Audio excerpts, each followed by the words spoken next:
What's up, dudes? It's the Vigorous Q&A again.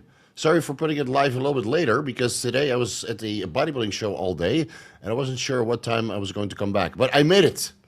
I'm here. I came back at 9 o'clock, because luckily this time they did bikini first, then bodybuilding, and then classic physique, and then men's physique. So guess which classes I skipped? Classic and men's physique. So we were home early. I think the show is still going on, even though it's 12 o'clock in the evening. Let's see. Well, let's get this chat going. Let's get a couple people into it. Let's start with a little update of me. I reached critical mass yesterday. That's 260 pounds or 118 kilos upon waking, and it's a little bit too much. So I'm going to have to dial it back in. Food-wise, I'm okay, right? I'm still recomping, even though I'm eating about 4,600, 5,000 calories per day. Slowly getting a little bit leaner. All of the fat from the United States is slowly going away. My lower back is a little bit jiggly. I'm still gaining a lot of size and strength. Everything is tight. All the stuff that used to be baggy is now tight, and all the stuff that was tight is unwearable. So after I woke up at 260 pounds, I decided let's take the YK-11 and the Anadrol out, because, well, I couldn't get my estradiol over 108 picograms per milliliter, and that's pretty difficult to grow your gyno to the maximum extent. So I'll take the Anadrol and the YK-11 out. I'll retest my estradiol, let's say, 2 weeks from now. Actually next week. No, let's do 2 weeks. So that's, let's say, Sunday or Monday, December the 16th. Because next week I have to go to London for an enhanced game seminar, and I'll swing by the Netherlands to visit my family, because that's literally an hour flight away. So I'll meet Dr. Dean and Martin Victoria Velkaart there. We already discussed this in the Anabolic Roundtable, which will drop probably sometime next week, or maybe the week after, because my editor is still working on the what prohibited list, right? That's a 1 hour, 40-minute video, so give him some time to go over the editing process. So I'll take the Anadrol and the YK-11 out, keep the GH and all the other stuff the same, right? 500 test, 500 deca, 150 ment, and no aromatase inhibitor. That's it. So I'm reducing the anabolic androgenic steroid dose a little bit, because I'm big and strong and full and dense and hard, and everything is tight, and I'm less bloated than I expected, but, you know, not as attractive as I used to look. So yesterday I was like, you know what? I think it's time to take the oral steroids out after 7 weeks on Anadrol and YK-11. I was like, okay, it's enough. My liver enzymes look fine, as you guys saw from my blood work results. From all of the training that I'm doing, my liver enzymes are around 50 to 80 units per liter. I think that's pretty acceptable. But HDL was kind of trash, 30 milligrams per deciliter. Okay, so that's my update. Anadrol is coming out. YK-11 is coming out. We'll retest my blood works in about 2 weeks to see if YK-11 or Anadrol or both had some sort of suppressive effect on my serum estradiol levels. And if my estradiol didn't come up any higher, then, well, I guess we can do some Dianabol, let's say, for Christmas. Dianabol for Christmas, anybody? Ho, ho, ho. Dianabol for Christmas. Okay, so that's the updates. Hopefully I can get my body weight down to about 115 kilos. That's where I still feel comfortable, but yeah, 250 pounds with 260 pounds. Man, I feel too big. Yeah. Still looking for researchers. So there was about 50 to 60 applicants for the researchers, which I announced last week. I'm looking for somebody who can help me transcribe some of the videos and older documents that I produced for the private Facebook group. We're going to redo the ebooks and then make that into some documents. So I need some personal assistance with that. So if you're a researcher, you freshly graduated. So there were some guys that were like 50 years old and expected a 50-year-old salary. That's not what's in the budget, unfortunately. But if you just graduated from some sort of university or you know, equivalent study where you were trained in research, then I would be happy with your application to help me, yours truly, Vigorous Steve, do some piecing shit together based on the videos, based on the scripts that I made for those videos, older articles, and then filling in the blanks. Doing some additional research, and then I'll just proof watch it and make sure that the article is fully loaded. So you'll basically do all the personal assistance and research stuff that I don't have time for. Let's see. If you guys want to laugh, you want to go read through the comment section and see some brutal remarks. Down below, I linked a little collab with Kenny KO on his Instagram page where I talked about my cycle. You guys are all very familiar, but I guess his audience are not. So if you want to see some brutal remarks about how old I look and that I'm close to death, well, follow that Instagram page and you can get a good laugh. I've been yelling all day at Aaron, and all the competitors, so my voice is a little bit raspy. My bad. Let's see, there's still some Black Friday deals and Cyber Monday deals that last until December 2nd. So that's next week, Monday, and maybe even Tuesday, depending on where you live. So Merrick Health has 25% discount on guided health optimization and self-service diagnostic labs with code BLACK at checkout. Just follow the link down below. Gorilla Mind, again, also up till Cyber Monday, 30% discount site-wide and 50% discount on Gorilla Mode base, energy shots, and Gorilla Mode protein bars, any kind of flavor.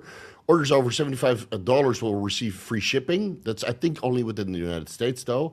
And orders over $125 will also receive a free box of Gorilla Mind protein bars.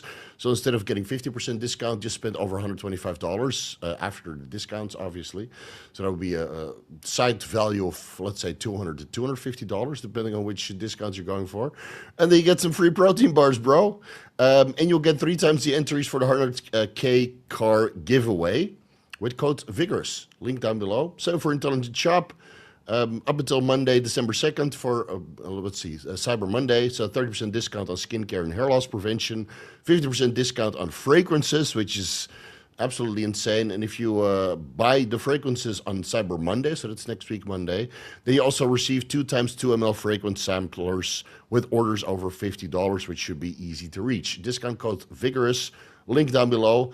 Modern Aminos is doing a discount up until today, I believe. So this is your last chance to get a 15% discount site-wide with code VIGOROUS over at Modern Aminos.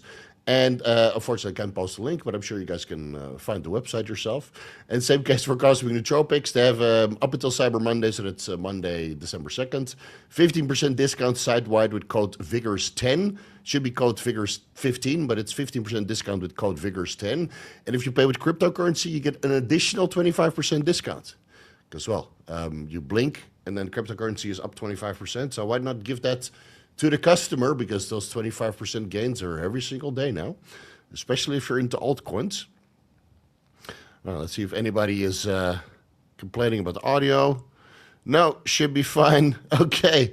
And I think that's pretty much it for the discounts.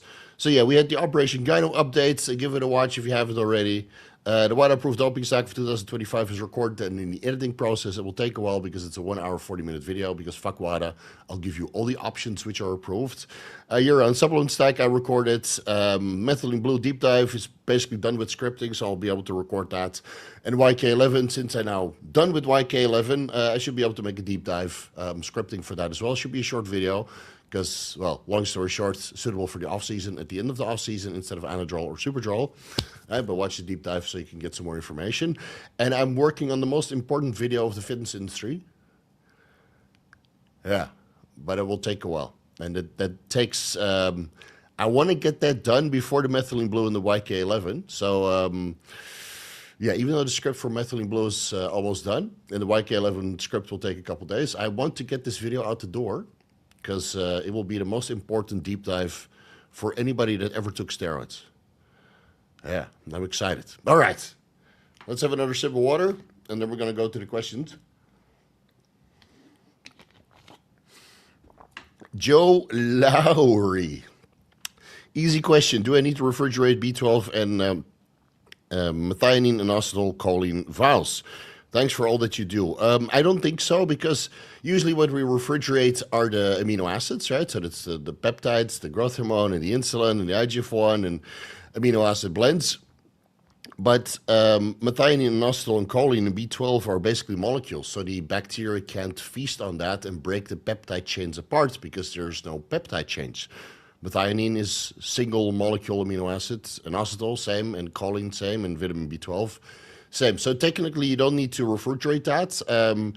But if you got a 20 ml or 30 ml vial of that, then it would still be good to reconstitute it, because if you're shooting 1 milliliter per day or 4 or 5 times per week, then obviously you're piercing the vial multiple times, and it's better to keep the temperature low so you don't get any bacterial growth, or you kind of limit the bacterial growth within the vial that's also has benzoyl alcohol for sterility purposes. So, yeah, but all the real peptides, right? Growth hormone, insulin, IGF-1, just keep it in the fridge to keep the temperature stable. But for this kinds of products, it shouldn't really be an issue. Zionic asks, adding in propranolol 2 times per week to get my resting heart rate down for a couple of hours to be able to donate plasma. How many hours before I need my heart rate down do I administer? Off the top of my head, I don't remember what the half-life is of propranolol, but I would go with the half-life. So let's see what Google says. Propranolol half-life, 8 hours. Plasma half-life is 3 to 6 hours, so I would say 3 hours before you have to donate blood. I don't see a reason why you would need to take propranolol to donate, unless you do micro donations to keep your hematocrit within a perfect range, and you're doing that under medical supervision. So it's not a therapeutic phlebotomy, but it's actual donation. Then, yeah, you do daily fasted cardio, right? Well, nobody wants to hear about that. So 3 hours before. Let's see. Einstein asks, any tips to lower progesterone? Last blood works were 0.34 nanograms per milliliter. Lab reference is 0.1, 0.2. On test only cycle, estradiol at the low end, the self-sensitive nipples thing, and must be the progesterone. There's no way to get that down.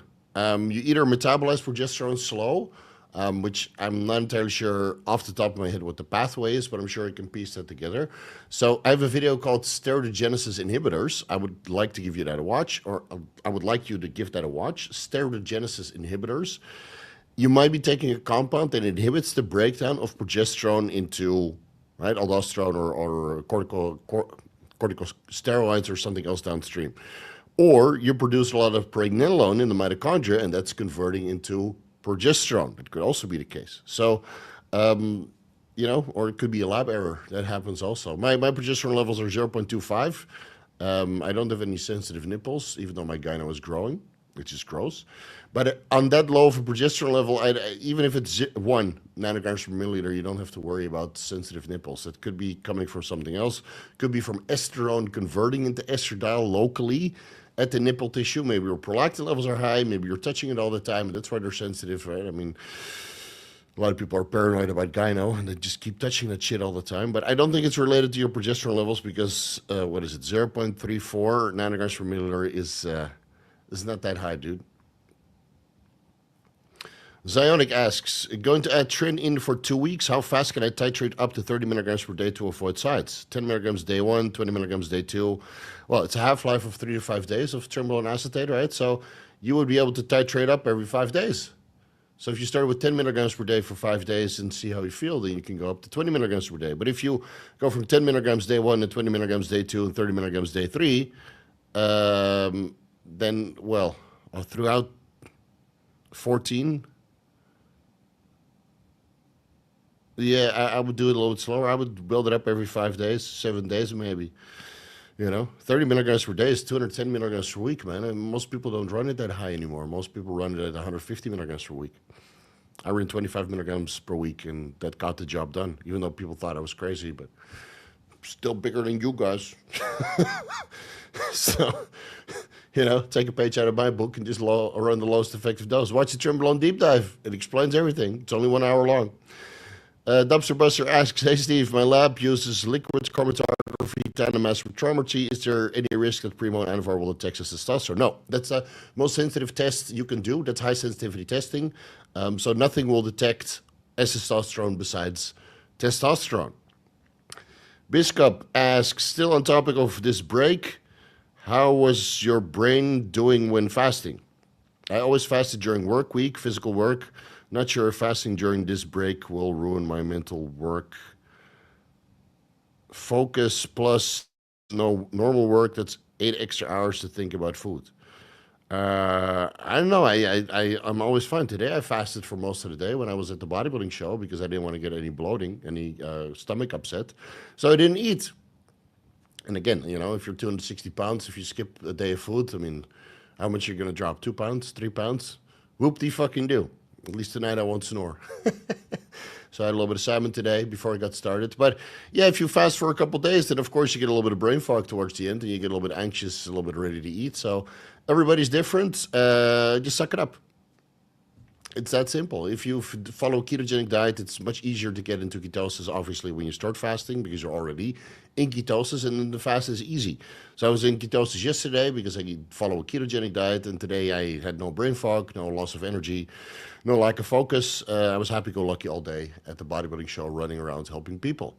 So, yeah, but after 4 or 5 days, obviously, I would be a little bit tired.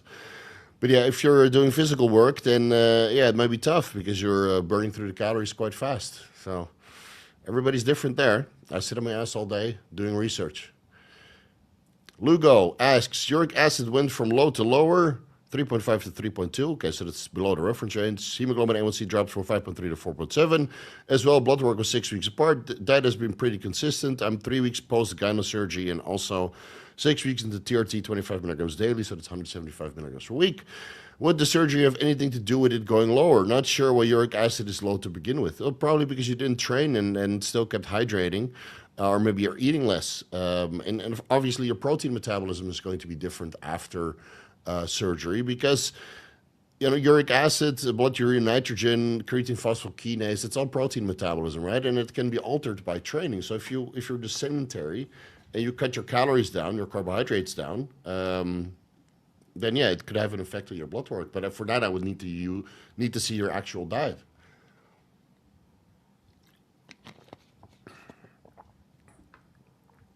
Naxu asks, planning next cycle, given that testofen takes 6 weeks to clear the system, yeah, give or take, is it even a good choice for short 12 to 16 week cycles? Well, that's not short, man. That's like 3 to 4 months.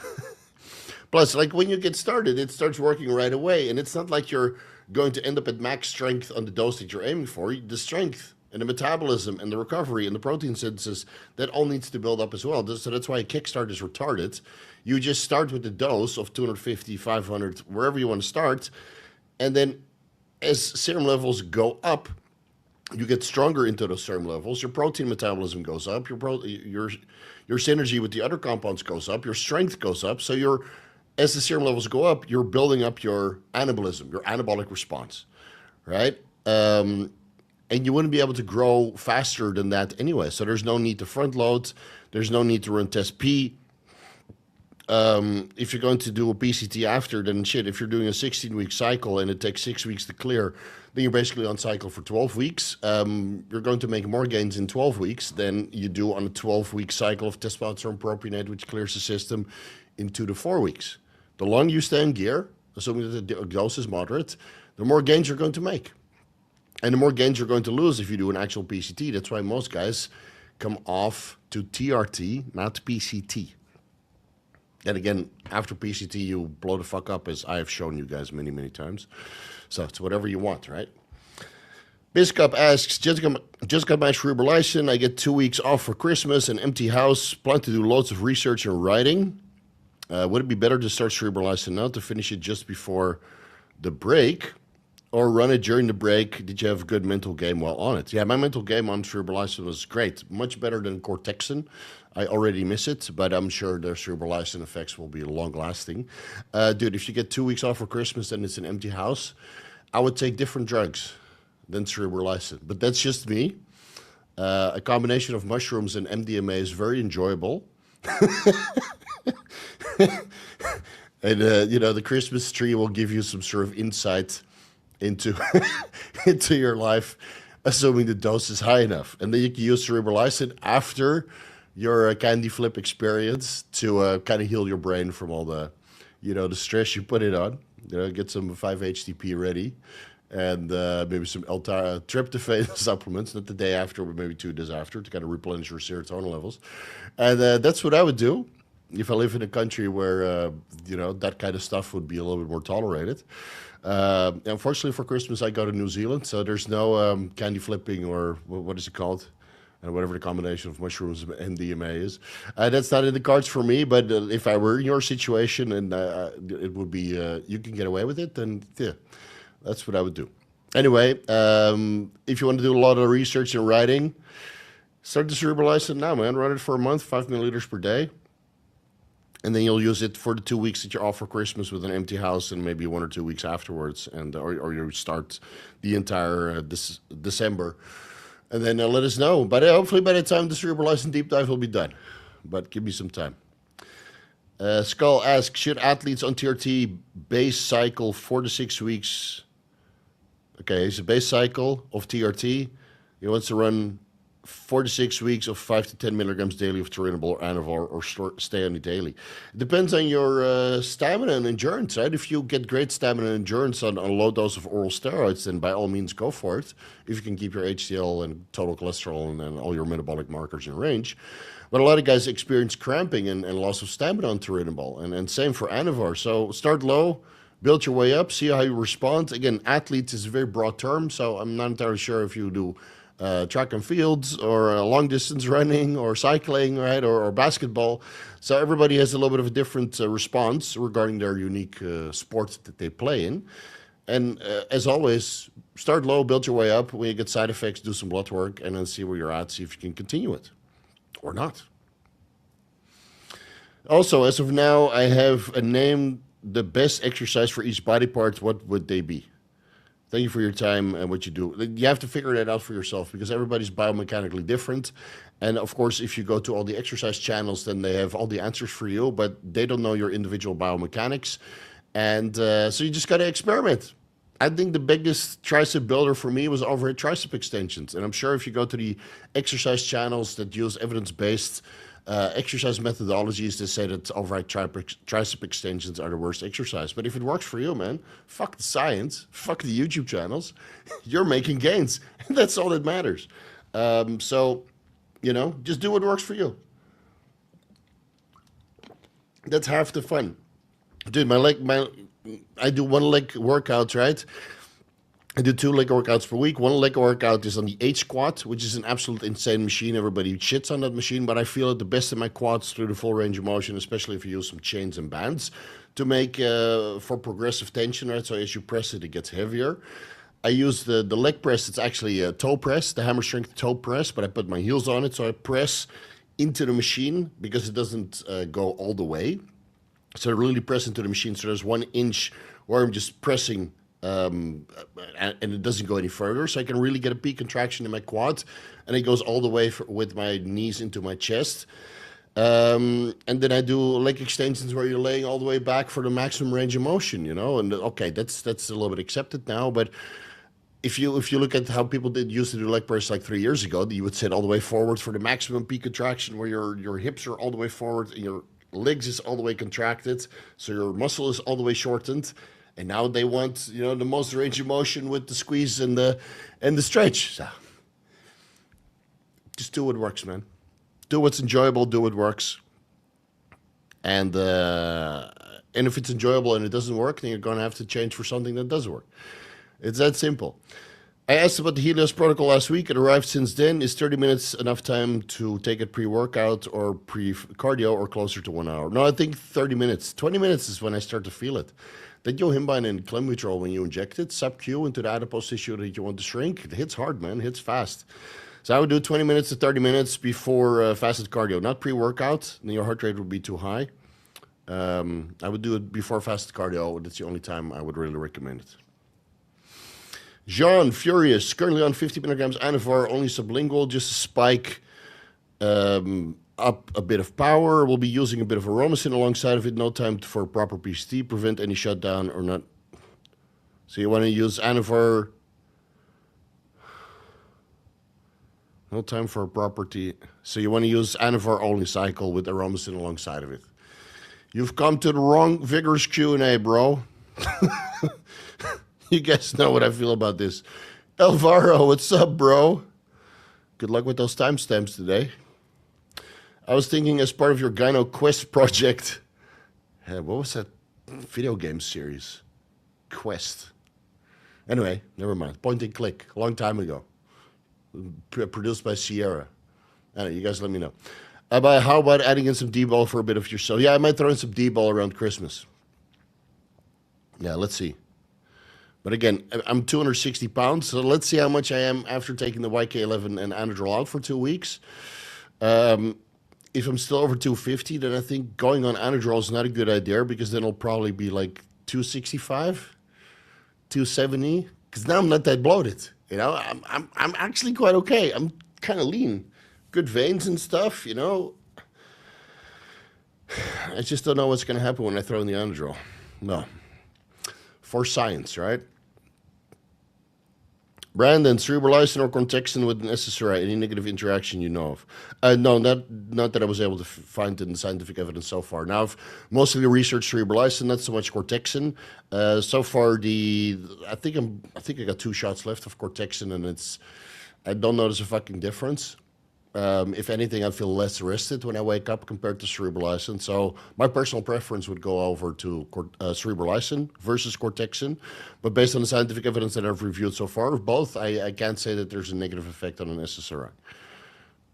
No, because of course, an SSRI selective serotonin reuptake inhibitor, which might potentiate neurogenesis. And I mean, I ran Cerebrolysin with fluvoxamine, and I'd be pretty fucking dead if there was a negative interaction there. Unlike methylene blue and SSRIs, right? That is a little bit of caution is advised. Do you have any feedback on Testofen and Fenugreek in general as a testosterone booster? No. I mean, Fenugreek, your results might vary, and Testofen, I don't know. These bioregulators, I don't know. I did some research, and it doesn't really look too appealing to me. And Cosmic Nootropics asked me to promote it for them. And I did some research, and I'm like, I wouldn't even want to try this myself because I don't think it will work. Maybe I'm mistaken. Sometimes I'm mistaken after doing the research, but there's so much stuff to try. And when I did some research on it and then knowing how things break down in the intestinal tract, I was like, you know what? And,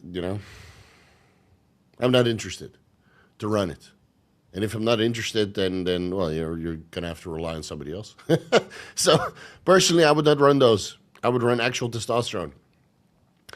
Sigma male, the ascended one, got 980 testosterone nanograms per deciliter and 380 estradiol picograms per milliliter on tamoxifen and 25 milligrams enclomiphene daily. Holy shit, why is your estradiol twice out of the reference range? On tamoxifen, which should act as an aromatase inhibitor. I have a little acne, but no gyno. Should I use aromasin, or will it increase my test if I have less estrogen? Yes. So I would take the tamoxifen out, 25 milligrams of clomiphene. Again, I don't think it's sustainable because selective estrogen receptor modulators are linked to blood clots, and they do that at a much lower dose than you might expect. So please read the scientific literature.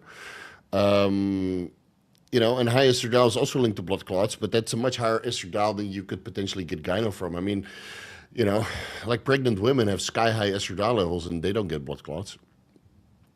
But postmenopausal women using selective estrogen receptor modulators, they get blood clots from the SERMs. So, is it the SERMs or the estrogen? I think it's the SERMs. So I would use a little bit of aromasin to bring your estrogen down. Maybe start with 6.25 milligrams Monday, Wednesday, Friday, and then ramp up as needed. And take the tamoxifen out because you're clearly not responding. Hey Steve, how effective is niacin B3 for raising HDL? No, it's ineffective. I tried it at very high dosages. It's ineffective. Citrus bergamot raises it, but if you're on steroids and copious amounts of it, then HDL is just going to be low. What do you recommend for acne for women on TRT? Daily microadministrations. And make sure that the estradiol, the testosterone, the DHEA is all balanced. And in the beginning on TRT for women, they might experience a little bit of acne, so you need to be extra hygienic, remove the dairy products, right? Remove any food that's processed or can cause inflammation. Maybe use some topical antibiotics or doxycycline to kill off the bacteria, which could exacerbate the acne, or some sort of topical tretinoin or isotretinoin cream, or some sort of acne formula in general. That's basically the gist of it, So it's how hygienic you are, if you can kill the bacteria, and then what your dietary choices are, but the most important thing is just no hormonal fluctuations. If you're on TRT as a man or a woman, daily microadministrations, preferably sub-Q, and then make sure that estradiol, testosterone, testosterone, DHEA, and pregnenolone is just perfectly balanced at the top of the female reference range in this case.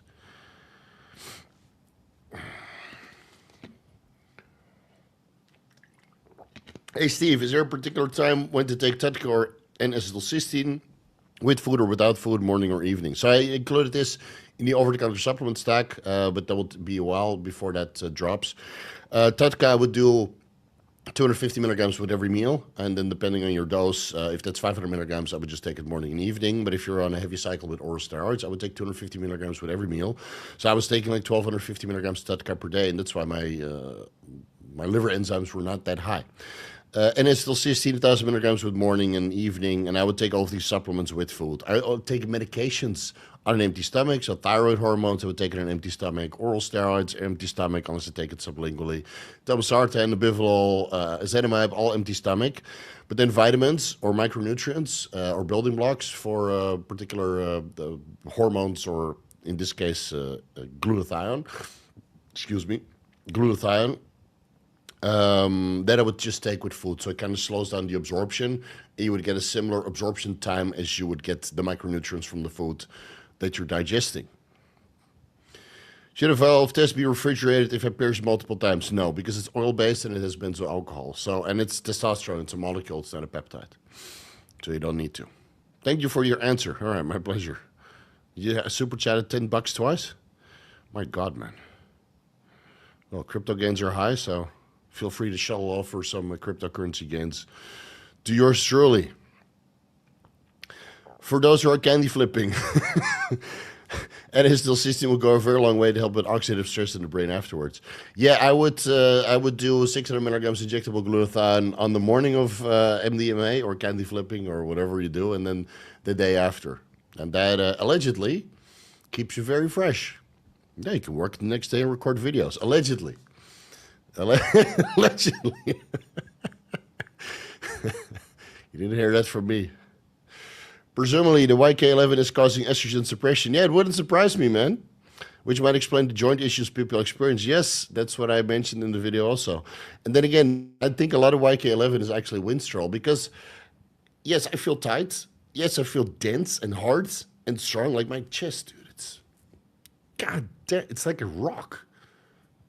But I'm also running Mint and Anadrol, so how much of that is the YK-11? I'm not sure. That's why I want to take it out before I make the deep dive, because I'm on a heavy stack, right? I mean, you guys see the stack that I'm on. But I've never been this dense, this hard, and recomping with the amount of food that I'm eating. And I think it's the YK-11. But then again, you know, you're just fantasizing that that's the follistatin increase. But, I mean, the amount of progress that I've made over the last 7 weeks, size-wise, sick. I can just feel from my, like I have these MC Hammer pants, right, that I wore during the day. It's like I work from home, right, so I'm in my pajamas.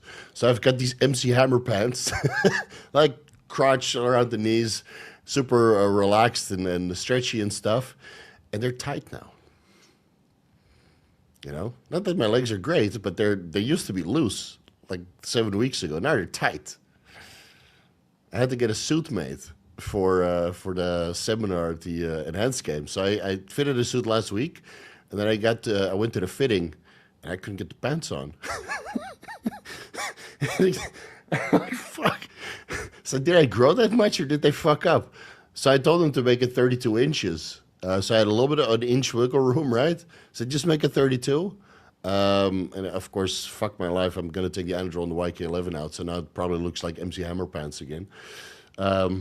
You know, this is what you get when you tailor clothes. So yeah, I'll take the YK-11 out, the Anadrol, and then I'll retest my estradiol right after I come back from England and Holland trip. And then let's see what happened to my estradiol. I'll keep the test, the DECA, and the Ment exactly the same. And then, yeah, let's see. And since I have a lot of experience with Anadrol, I might throw the YK-11 in again. See if that crushes my estradiol again, but I'll have to do the Dianabol first, right? Fuck, man, I shouldn't be on YouTube experimenting, so I don't feel forced to take all these drugs. Biscup says, thanks, mate. We'll start Cerebrolysin now then. Have so many notes and papers to sort out. Wish I had a system when I started learning years ago. Yeah, it's I'm the same, man. I write scripts, and then they go into a bin, and then I need to hire somebody else to go through that again to repurpose that content. Yeah, so hire an assistant. I can highly recommend it.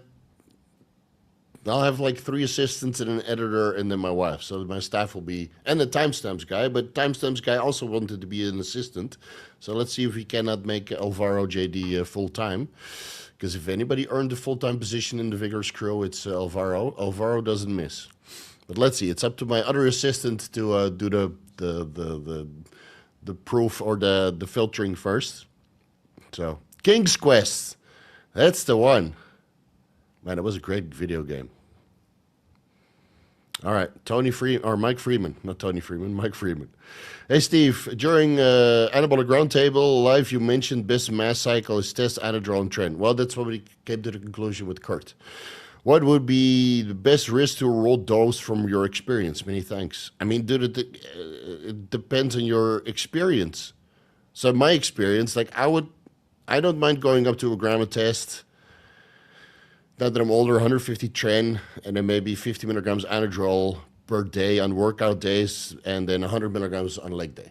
You know, I might have allegedly done that a couple times the last couple of weeks. I'm like, yeah, one tablet.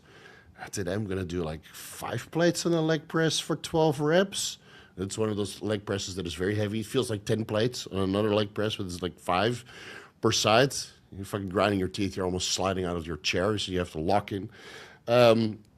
So yeah, I might have done 100 milligrams those days, and I might be able to get some injectable Anadrol, but you know, this cycle is already concluded.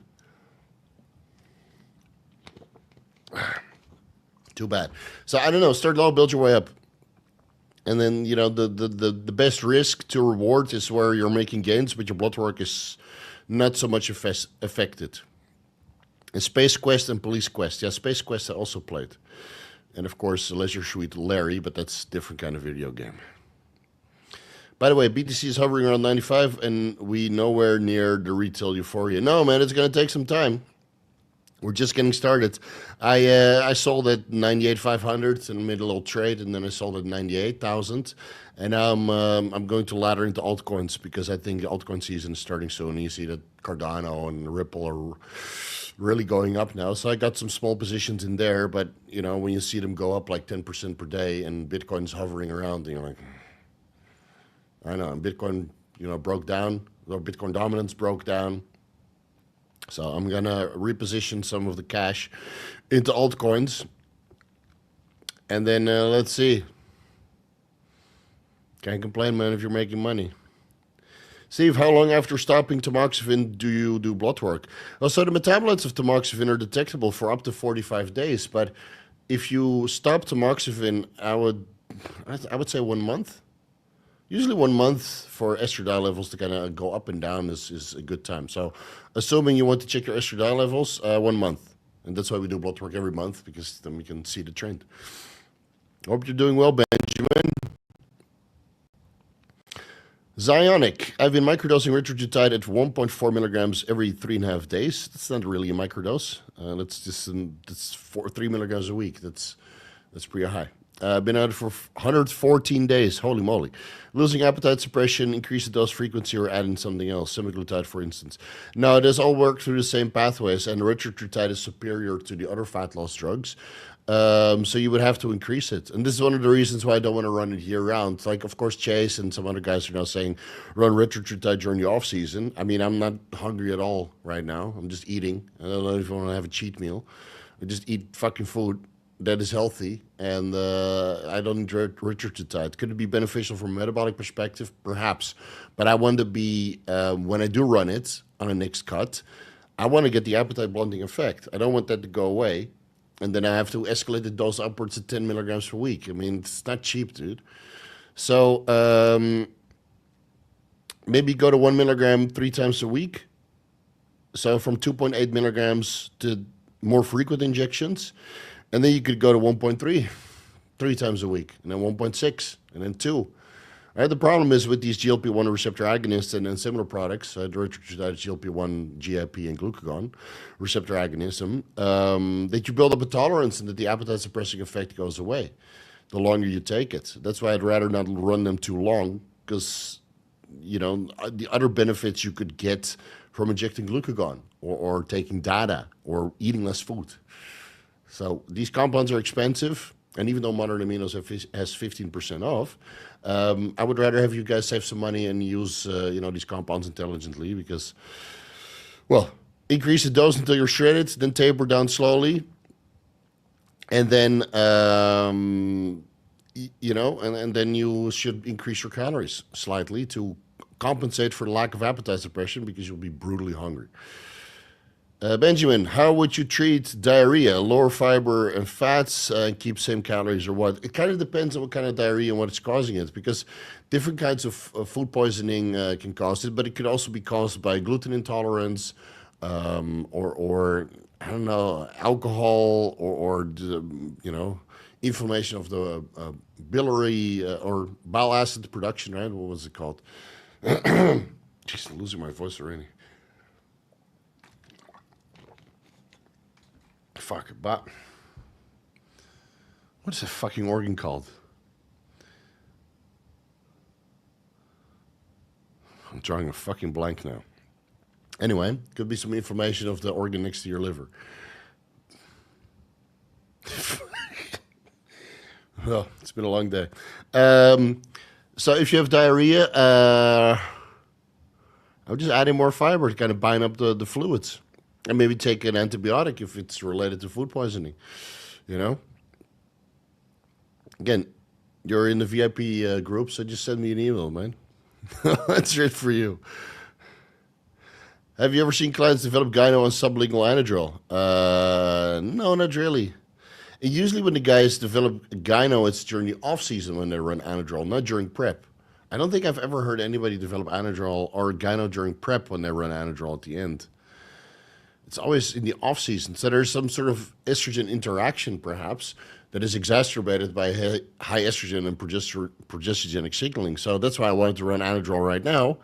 But, I mean, the gyno has grown, don't get me wrong, but I expected my serum estradiol levels to be higher. Fuck, this side is pretty big now. It's like a fucking, like half a walnut.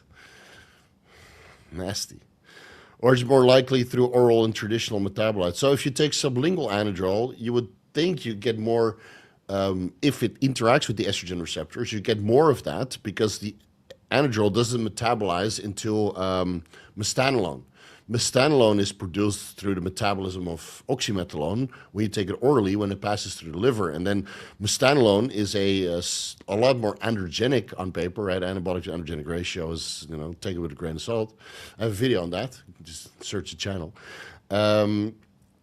So, yeah, if you take it sublingually, you don't get the first pass metabolism into this more androgenic mestanolone compound. But if you take it orally, then you get it, and then the mestanolone should technically not interact with the estrogen receptor. And maybe that's what's happening with me, right? I take it sublingually, but I still get a lot of metabolism into mestanolone, and mestanolone have some sort of anti-estrogenic effects. I don't know whether that's blocking the estrogen receptor or preventing the conversion of nandrolone, testosterone, and testosterone into estradiol or 7-alpha methylestradiol. I'm not entirely sure, so we're just going to take it out and see what happens. And then, yeah, go by serum levels. Did you experience flushing when using niacin? Yeah, I used 1,000 milligrams niacin. Did that before workout for a while, did it before bed for a while, and I fucking hated it. And after a month of trying it, my HDL didn't budge, so I threw it in the trash.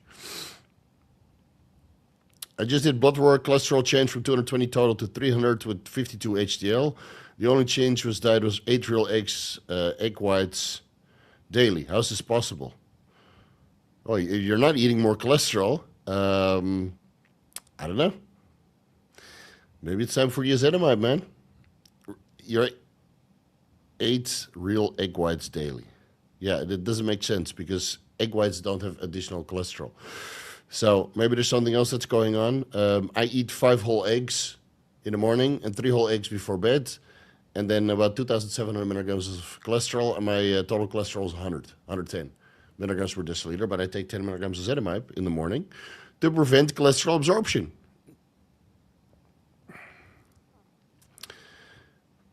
Absinthe Humway. All right, here we go.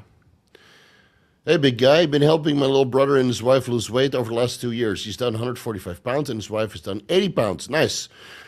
They're both looking to get some cosmetic surgery for loose skin. Okay. Is there any additional question? I guess not. Go for it, I would say. That's fuck for 30 Canadian dollars. That better be a follow-up question. I'm looking out for your question, bro. Don't worry. You spent $28 here. I'm gonna make sure you get your fucking answer. Let's see. Gallbladder, pancreas. Yeah, gallbladder. It's like all this intelligence on the YouTube channel just falls right out of your asshole when you don't remember a single word. And through the power of editing, I can remove that. And I'm like, what the fuck is that word? And then I just pause, Google. Oh yeah, gallbladder. But this is live. You can't edit yourself live. And now you know why so many guys never go live. Because you look stupid. Steven doesn't even know the word of gallbladder. Well, you guys know I'm not perfect. Mike Freeman, thinking 300 milligrams testosterone enanthate, 100 milligrams Tren Anadrol, 50 milligrams Anadrol daily. We'll start there. Yeah, but just do the Anadrol pre-workout 4 times a week. It's more than enough. It's more than enough. Garvitz, I'm 21 days in a 6 weeks RAD 140 cycle, took a single dose of 500 milligrams test on Decanate at start as testosterone base advised by trainer. Do I have to add more tests?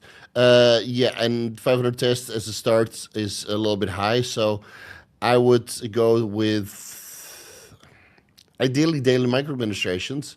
And depending on your size, you can get away with 150 tests to 250 tests. You know, I mean, if you're running RAD with 40, then I hate to say it, but you're probably not that big. I mean, if you're thinking about SERMs, you're probably not that big. You know, small people think about running SERMs, big people think about running steroids. So 50 milligrams testosterone on the can weight Monday, Wednesday, Friday for 150 milligrams per week. And well, you're 6 weeks into RAD 140, so you're 6 week or you're 21 day 6 week cycle. So you got 3 weeks left. Yeah, 50 milligrams testosterone on the can weight Monday, Wednesday, Friday. Continue with your RAD 140 cycle, do your blood work, and then see where you want to take it from there. Do you keep GH or IGF-1 in when fasting? Dude, I keep all drugs in when fasting. And I don't take anything orally, but whatever I take intramuscularly or subcutaneously or sublingually, that doesn't count. And again, GH and IGF-1 doesn't have calories, bro. So, but if you take Increlex while fasting, man, you go hypo fast. Lucas, you mentioned on some videos infrequent injections better lazy man's TRT. Yes, that's for the guys that are low aromatizers or just lazy. In some case of probe, you can't do once a week. Do you have every other day or every day? Would you do every other day to keep it infrequent? So the whole reason for the lazy man's TRT protocol is to have enough aromatization, right, for sufficient estradiol levels. So for the guys that are like 6%, 8% body fat levels, and they do daily microadministrations and they or every other day administrations, whether that's probe, enanthate, cypionate, whatever, and their estradiol is low, shoot it once a week on Thursday, right? Assuming you have a cheat meal on Saturday or Sunday. Usually the cheat meal you over, keep you pumped, keep you full, a little bit water retentive until Wednesday, Thursday.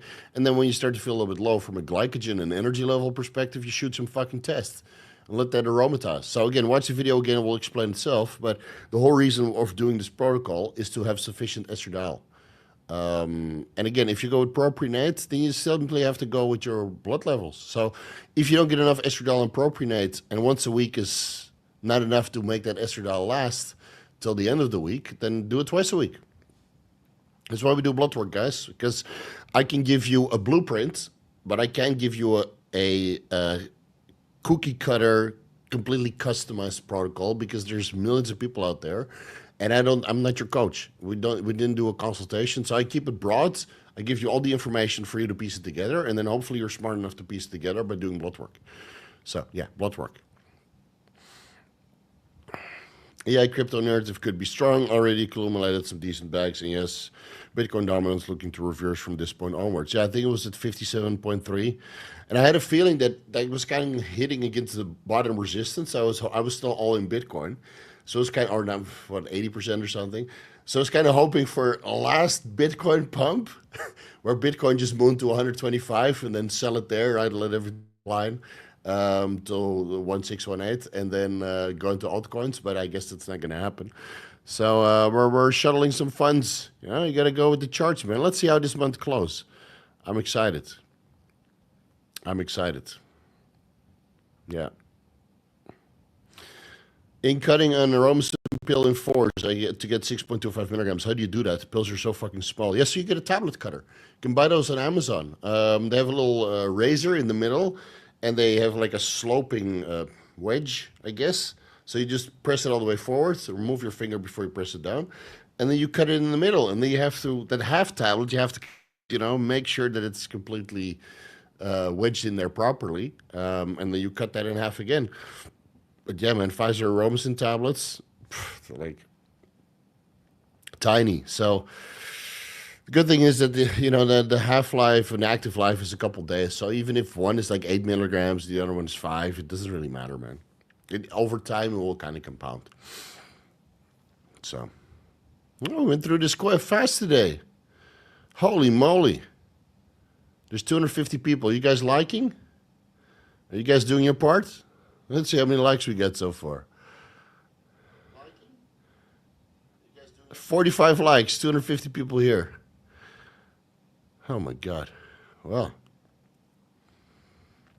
it's kind of, Uncle Steve is disappointed.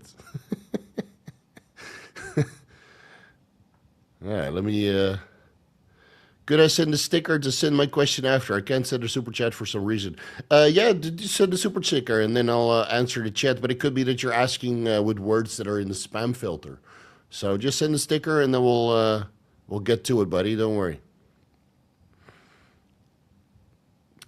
Side of clouds. If you don't have HCG, would enclomiphene be a viable replacement for the bathmate experiment? No. I really don't like enclomiphene or selective estrogen receptor modulators in general long term, right? For PCT, 4 weeks, 6 weeks maybe. For preventing gyno, a couple weeks. But the more research that I've done on it, and the people are dying, man, of blood clots still. So I would proceed with caution. And I understand that enclomiphene is easy to take, but HCG is also alongside the testosterone base, So again, if you don't want to run HCG, then don't run the DHT cream and just modify it, Again, you'll experience HPTA shutdown if you put DHT cream on your penis. So I think I explained everything quite in depth in the article. And if you can't run HCG and you want to run enclomiphene instead, that's your risk, man. But I would not do that. Guys, I can't emphasize this enough. I took HCG and FSH for an entire year, right, to get my wife pregnant, and or to get at least the highest fertility parameters. And if I felt safe with enclomiphene, I would have taken that, man. I would have taken 25 milligrams enclomiphene for LH and FSH secretion. I would be off so much cheaper. But after doing the research, I realized I'm not going to be on enclomiphene for a fucking year. No fucking way. No fucking way. So I was on HCG and FSH for a year, and it cost me an arm and a leg. Not really, because Anabolic Pharmacist was very generous in his pricing, right? Anabolic Pharmacist is a fucking saint. Let's be fucking honest. But that, dude, I wouldn't even run enclomiphene if it was free. Fuck no. Fuck no. You guys know me. I don't mind taking copious amounts of drugs, but I got to draw the line somewhere, man. And that's with enclomiphene. Mike, $5. I don't think it's going to cut it, man. Mike Freeman, it's not enough, man, for what you want to ask. You have to top up a bit. Now, where's your question? I'll be on the lookout. Can you grow in the gym without carbs? I know you tell me, man.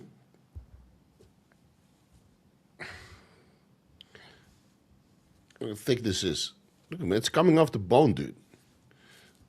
I'm 260 pounds. I don't need carbs. Well, maybe 100 carbs a day. My energy is so much better without carbs. No crash. Yeah, I'm the same. You grow in calories, And of course, everybody wants to say, if you don't want to get fat, you shouldn't eat so much fat. But everybody's different, man. Figure out your metabolism, and if it goes against the grain, it doesn't fucking matter. Whatever works for you. It could not work for 1,000 people, but if it works for you, then that's what you're going to have to do. Whatever works for you, and you can keep yourself healthy and it's sustainable, go for it. Because technically, I'm doing everything wrong. I'm not trading back. And I could not train it for 6 months, and it would still be the same fucking size, right? I'm eating 300 grams of fat and fruit. I'm doing everything wrong according to the... And I'm getting bigger and leaner and harder and fuller, you know? So it's... Whatever works for you works. And it doesn't matter what anybody else says. Just ignore it.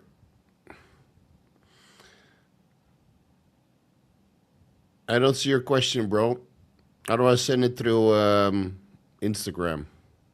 And if anybody sends a question through Instagram right now pretending to be Mike, I'm going to block you. Let's see. So, Yannick, I already answered this question. So, use the timestamps. Any vigorous movie recommendations? Sorry, I haven't been chatting as much. Been doing my job, just filtering shit. Haven't had much to contribute to chat either. Okay, man, we're highly happy for your moderation skills. Just don't block all Mike's posts because he just put a super chat in. Transformers 1 was actually quite good. Better than, let's say, Transformers 3 to whatever came afterward. The first 2 Michael Bay movies were good. But Transformers 1 was great, man. I liked it. It was funny. Let's see. What was that movie called? What was it called? It goes straight out of my ear, you know, right away.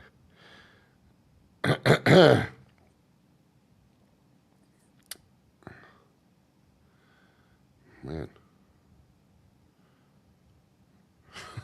God damn. Sometimes these names just fucking elude me, man. I should stop training to failure. Man.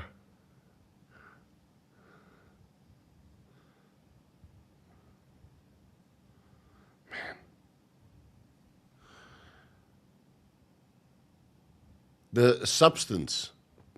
That's a good movie. Yeah, don't watch that while you're high, though. I would watch that one sober. Substance. I really like The Penguin. That guy deserves a fucking Oscar. Really, The Penguin was a great series. That's about it. Yeah, Substance was good. The Penguin.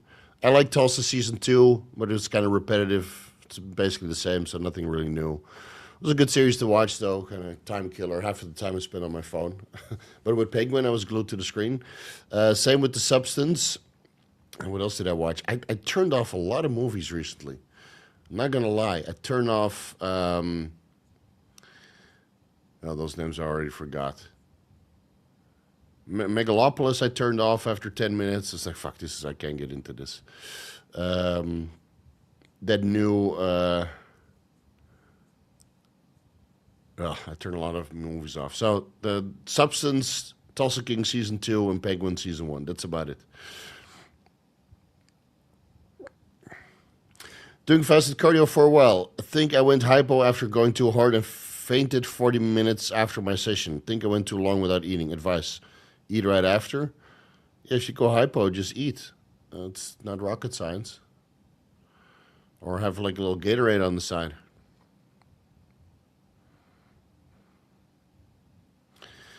Hey Steve, how was Aaron's show? He got 4th. He needs 6 to 8 more weeks of dieting, but it was just a practice run. Kind of see how everything was going and how he looked. But yeah, I need 6 to 8 more weeks to get in a really good shape. He had a little setback in the United States. So, and then, it's just still trying to figure out how to peak him the best. So he's working with Kurt now, so I'm sure he'll figure it out. But he needs a couple more weeks to really dial it in. There were some good competitors at the show. I think the super heavyweight was the most stacked lineup, and the guy that won that class won the overall as well.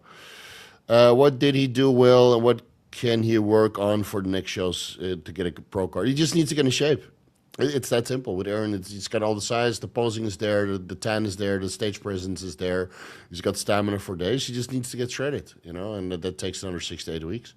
So just needs to keep dieting. It's that simple. Nicholas, welcome to the Vigorous crew. Dumpster Buster, in theory, testosterone propionate has a half-life of 2 to 3 days. Does this match reality when you inject intramuscularly?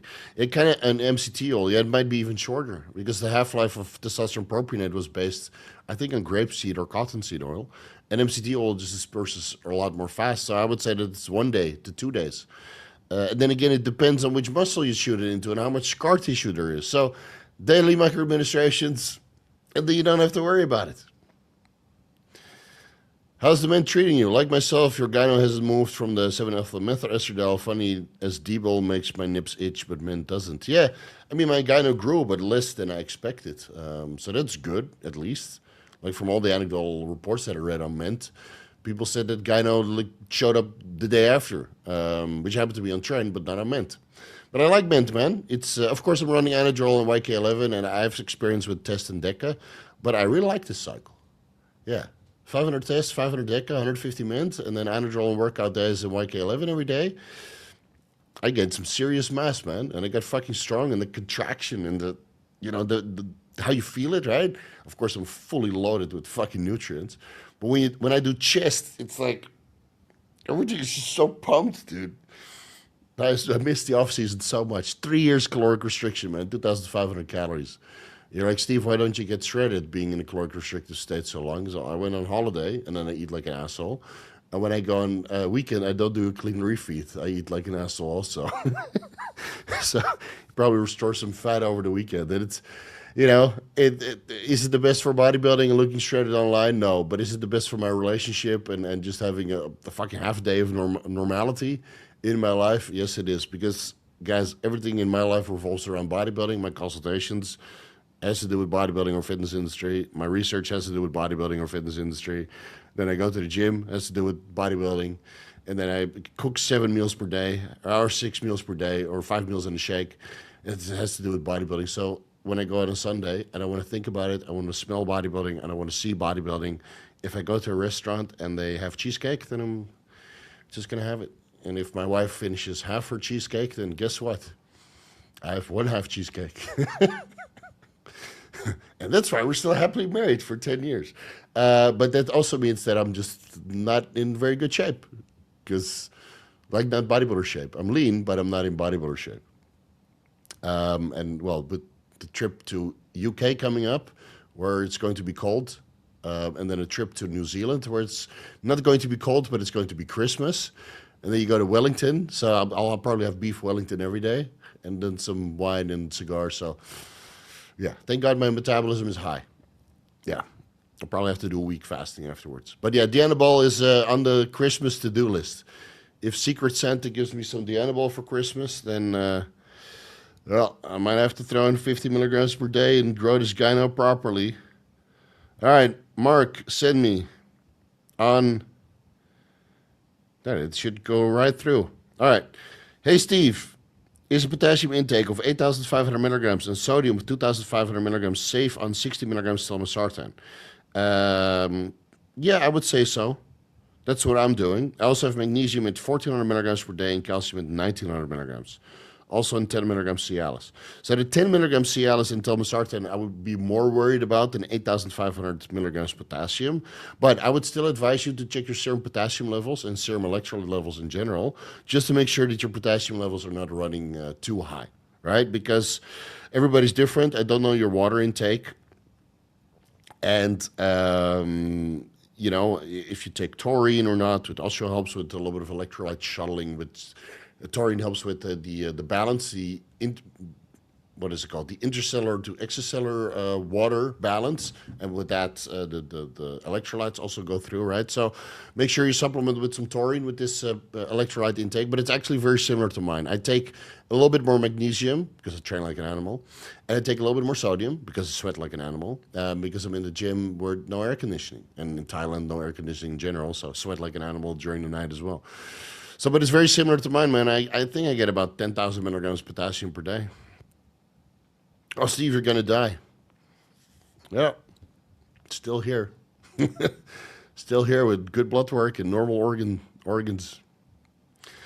Your thoughts on adding sermorelin peptide on top of TRT of 150 milligrams per week? Doctor says it can help lose visceral fat. Your doctor is trying to sell you a peptide that doesn't really work. Add into use a growth hormone. You're off cheaper. and you'll get more fat loss. And the other reason why sermorelin has been shown to reduce visceral fat is because it's been studied in this context, while the other growth hormone secretagogues have not been. So you can't really say that it's better than the other peptides. It might do the exact same thing, because it's not the sermorelin that does anything, that just releases growth hormone. So growth hormone is releasing the visceral fat then, right, through increasing hormone-sensitive lipase.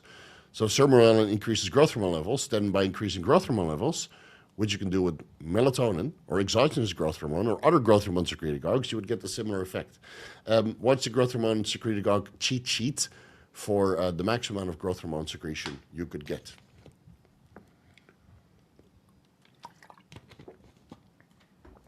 Ugh. Testosterone is better than sermorelin. And Alexander Carrera knows, because he's as much of a drug fanatic as I am. So, yeah, testosterone and ipamorelin together, or CJC, yeah, better than sermorelin for sure.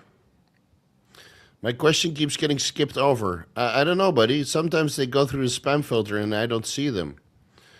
So I don't see your username anyway. So please post it again. But I have a spam filter, and sometimes the words it just doesn't show up on my live stream here on my StreamYard. So please ask again. I'm not trying to ignore you. Have you watched Lioness? Lioness movie, TV series. I don't know. See, American TV Special Ops Lioness. Zoe Sultana.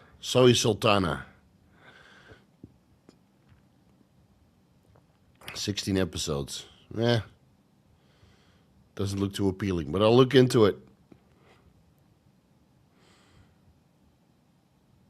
Listing female operatives known as lionesses. I know, I've seen enough female-lit characters.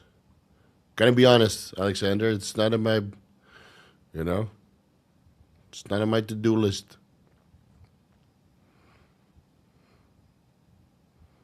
Well, let's see, where are we? All right, so Steve Allen, get that question in. I'll try not to skip it as long as I see it. And otherwise, again, send it by Instagram. We'll get to it. Now it's finally here. There we go. Maybe I'm just late in the chat. Yeah, I'm about 8 minutes behind. I was able to send it. Yeah, I don't know, man. YouTube works in mysterious ways.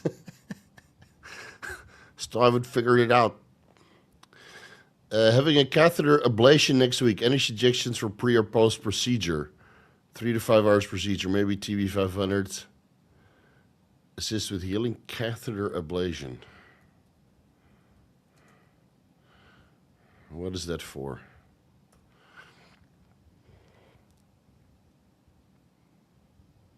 So it's in the heart. Yeah, I would suggest a regular healing protocol.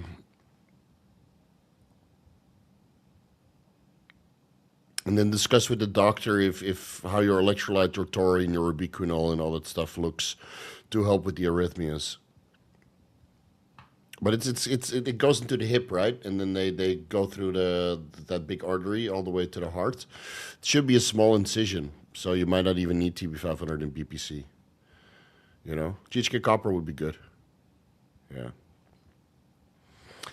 DC81, hey coach, on 300 testosterone, 150 primo, 8 weeks into gains, carb cycling, been walking up with really bad edema around my eyes. I lowered my salt, stopped GH, fasting glucose is 90s, still not going away.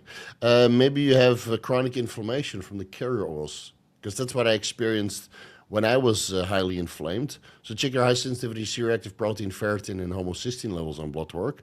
Or maybe you have some sort of allergic response to the carbs that you're eating. Like if you're eating a lot of Fruit Loops, you fucking Fruit Loop, or processed carbs, then maybe you're just having an allergic response. So it sounds like an inflammatory condition, not necessarily related to an inflammation. It's just water retention, basically.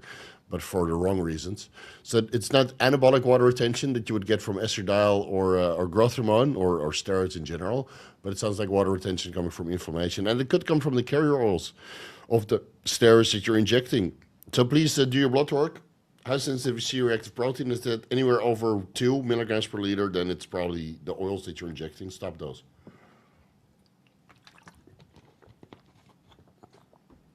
Or maybe you just need to do a mini diet. Even though your fasting glucose is 90, maybe you just need to do a little 1 week mini diet to see if it goes away, depending on how fast you can do blood work.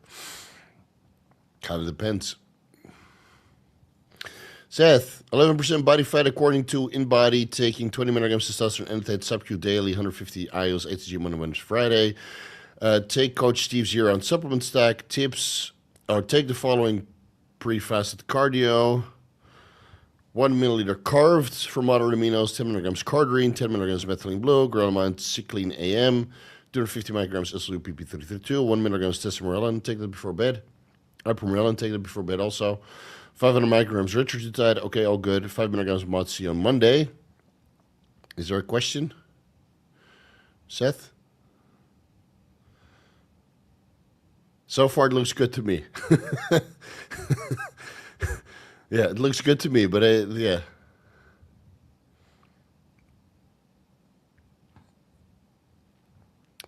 I would take the growth hormone secretagogues before bed because that takes even longer for growth hormone levels to build up. So I would take that before bed, get some IGF-1 boost, and then by the time you wake up, you should get additional fat loss from that. Yeah, the rest looks good, man. Get some Mirabic Run. That's on the source list now. It's pricey, but it's better than Clen. And otherwise, get some Helios. Injectable clenbuterol and yohimbine. Really get that fat loss going. Eduardo, Coach, never took Anadrol. Saving the injectable ones I found for next year after cutting season now. What's your idea for a first timer along with a base of testosterone primo year-long tier T+? Gonna beef up to 100 plus kilos, tired of being a skinny bitch. Okay, make sure you eat enough food first, right? Because you're not going to grow if you're not eating enough. So after your cutting phase, bring up your calories to the point you feel huge, and you're eating a lot of food, and then use Anadrol to push you past plateaus. And then I would start with 25 milligrams intramuscularly, bilaterally. And then it kind of depends on the body part that you're training. So, of course, biceps and triceps are a little bit hard to spike. Chest is a little bit easier. Again, if it's an MCT oil, it should go through an insulin syringe, no problem. I mean, I use the IGF-1 on my chest also. Just put it in there and then enjoy the burn. Kind of nasty, but that's how you get the job done. And then bilaterally to get some localized effect. How much of a localized effect you get from injectable Anadrol, I'm not entirely sure. But the reason why I would do it bilaterally is because you can only inject so much into tissue. And if you pump up both sides, then you might as well inject in both sides and help disperse the oil and minimize the post-injection pain. Otherwise, you have post-injection pain on one side. And then you have, if you go into the chest on one side, you have one side of the chest that's sore and the other one is not. Better have both sides sore, but less sore than one side that's fucking sore. So yeah, maybe start with 25 milligrams or 12.5 milligrams bilaterally and then build your way up to 50 milligrams in total or maybe even 100 milligrams in total, depending on how hard you train, right? I mean, when I got some good injectable Anadrol, I took 50 milligrams per side in the quads, and my quads ballooned the fuck up during quad day when I would only do it once a week, and that was a lot of fun. Yeah, good times. Would like to get down to 8% body fat before the end of the year. Would you change anything okay, so that's the question of this. So no, I would take the growth hormone secretagogues before bed, but honestly, I would rather have you take real growth hormone at the higher dosages, because whatever you're spending now on testosterone and ipamorelin, spend that exact same money on growth hormone, you probably get 4 to 6 IUs. It's way cheaper. And then add in Helios or Mirabicron to get a little bit additional fat loss. So that's either 50 milligrams Mirabicron or half a cc of Helios, so that's 20 micrograms Clen, and depending on the formula, maybe 1.5 to 2 milligrams yohimbine. And that gets the job done, man. I think you don't need anything on top of that because this should give you enough fat loss already. Just sending a big thank you again for today, Coach. Usually a thanks goes with a super... No, never mind. Can you give us another rundown of December Q&A schedule, please? Okay, so next weekend on the 7th, I'll have a Q&A. On the 14th, I'll be in the UK. Oh, no, I'll be in Holland on my way back. So there won't be one. Then on the 21st, there will be one. And then Monday to Saturday, I'll be in New Zealand. So December 7th, 21st, and then I might do one on January the 1st, because I come back on the 31st. But then it will be with alcohol and cigars. Yeah, but let's see how I feel. I might be absolutely destroyed after New Zealand and not capable of another day of boozing. That's why the orals need to come out to give my liver a little bit of a break. Because when I meet my best friend, it's copious amounts of wine and whiskey, man. And then for sure on Saturday, the 4th of January. So 7, 21, and 4th. Basically every other weekend. Yeah. All right, thanks. This is Mike, super chatting Bonanza galore. I was fine last blood work running 40 milligrams telmisartan kept me in range for potassium and sodium and 5 liters water per day, 6 grams taurine, split 3 times daily. I roughly follow your guidelines. Okay, no, that should be good then, man. That should be good. Just check it again just to be sure because all right, you're making some changes from 40 to 60 milligrams telmisartan. But 40 milligrams is not keeping your blood pressure in range? It should be, man. With this electrolyte intake and telmisartan and Cialis, I would say that that's more than enough. Let's see. Samp.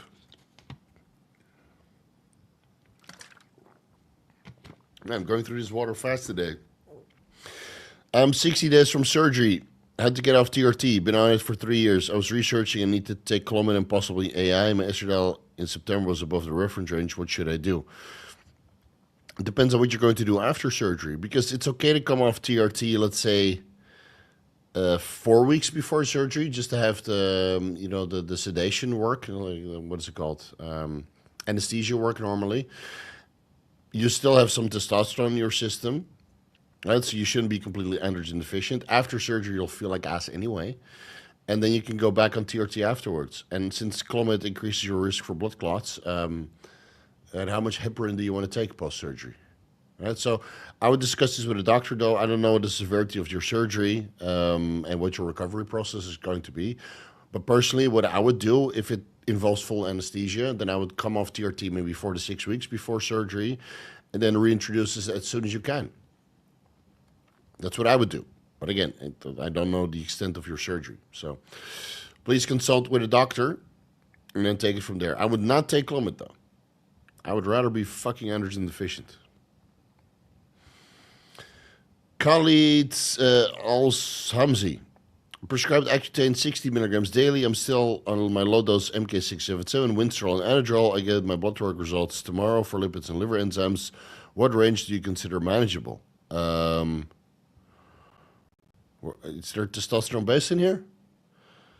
So I think your Accutane, Winstrol, and Anadrol combo will send your HDL low, maybe 20 to 30 range, depending on your diet.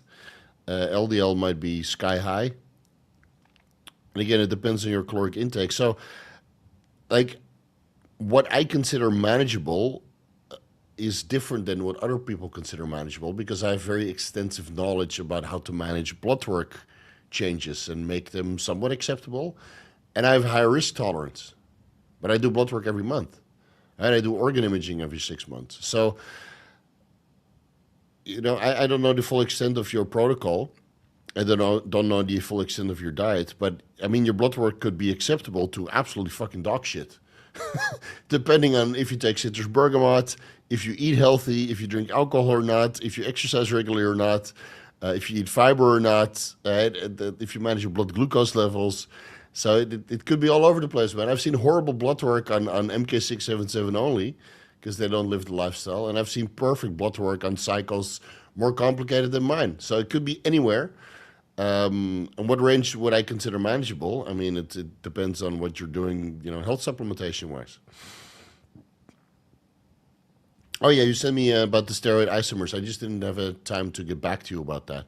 So you sent me a detailed summary about steroid enantiomers. So that's basically stereoisomers, where it folds a little bit differently, similar to yohimbine or rewolsine or enclomiphene or zuclomiphene. Testosterone enantiomers are not anabolic and would test as pure on normal lab Januschik testing. Could explain weak underground lab gear. Yeah, yeah. So that's pretty concerning, right? Where Januschik says it's 100%, but because the enantiomers are folded differently, they don't interact with the androgen receptor. And that could be a problem with the production. But this is something we'd probably need to discuss in the anabolic roundtable. So I'll go through your research, and then if we discuss that on the anabolic roundtable, because I'm not a biochemist, but Kurt and Dr. Dean are, obviously, then we'll definitely credit you, because you put in the work for that research. I'm just not sure if we'll get a chance to discuss that topic, but it does look very interesting, man, and thanks for sending that detailed email. I just didn't get a chance to reply to you yet, because the emails are always piling up. But, yeah. Maybe you should apply for the research assistant position. Just saying. And if you're putting so much effort for this kind of niche topics, maybe there's a paid position for you. Yeah? If you're good at something, never do it for free, man. Thoughts on adding Primo on top of Refrigerated and TRT, losing weight but want to keep getting muscle. Yeah, go for it. Go for it, dude. It's you know. Add some Primo, add some Anavar, add some growth hormone. Go to full Monty. Make some fucking gains as you get shredded. Sometimes TRT doesn't cut it. Vitamin B5, P5P, I'm assuming. 6.25 milligrams aromasin is needed. Nabivolol more than enough for 500 milligrams test, 100 milligrams Tren Hex, and 100 milligrams Anadrol per day, depending on the day. Thinking of putting Anadrol in for 4 weeks on, 8 weeks off.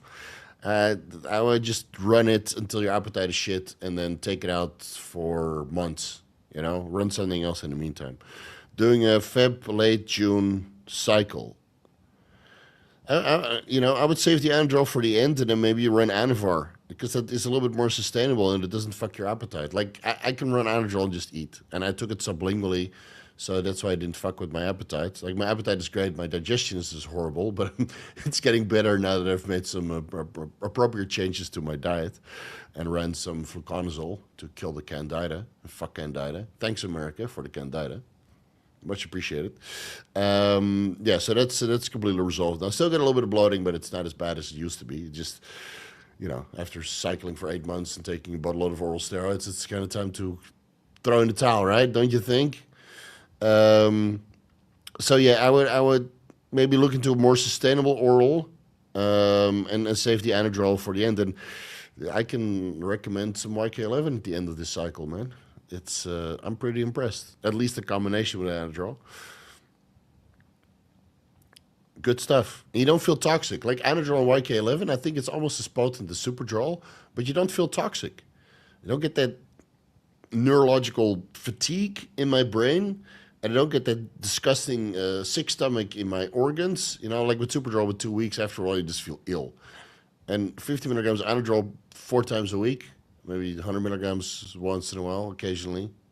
And then 30 milligrams YK-11. Feel great, man. Feel healthy. Feel fucking strong, dense. People were freaked the fuck out when they saw me today, so job done. Hey, Coach, follow up to a comment you made earlier. Do you keep L-carnitine and glutathione in the fridge? No. No, it's all out of the fridge.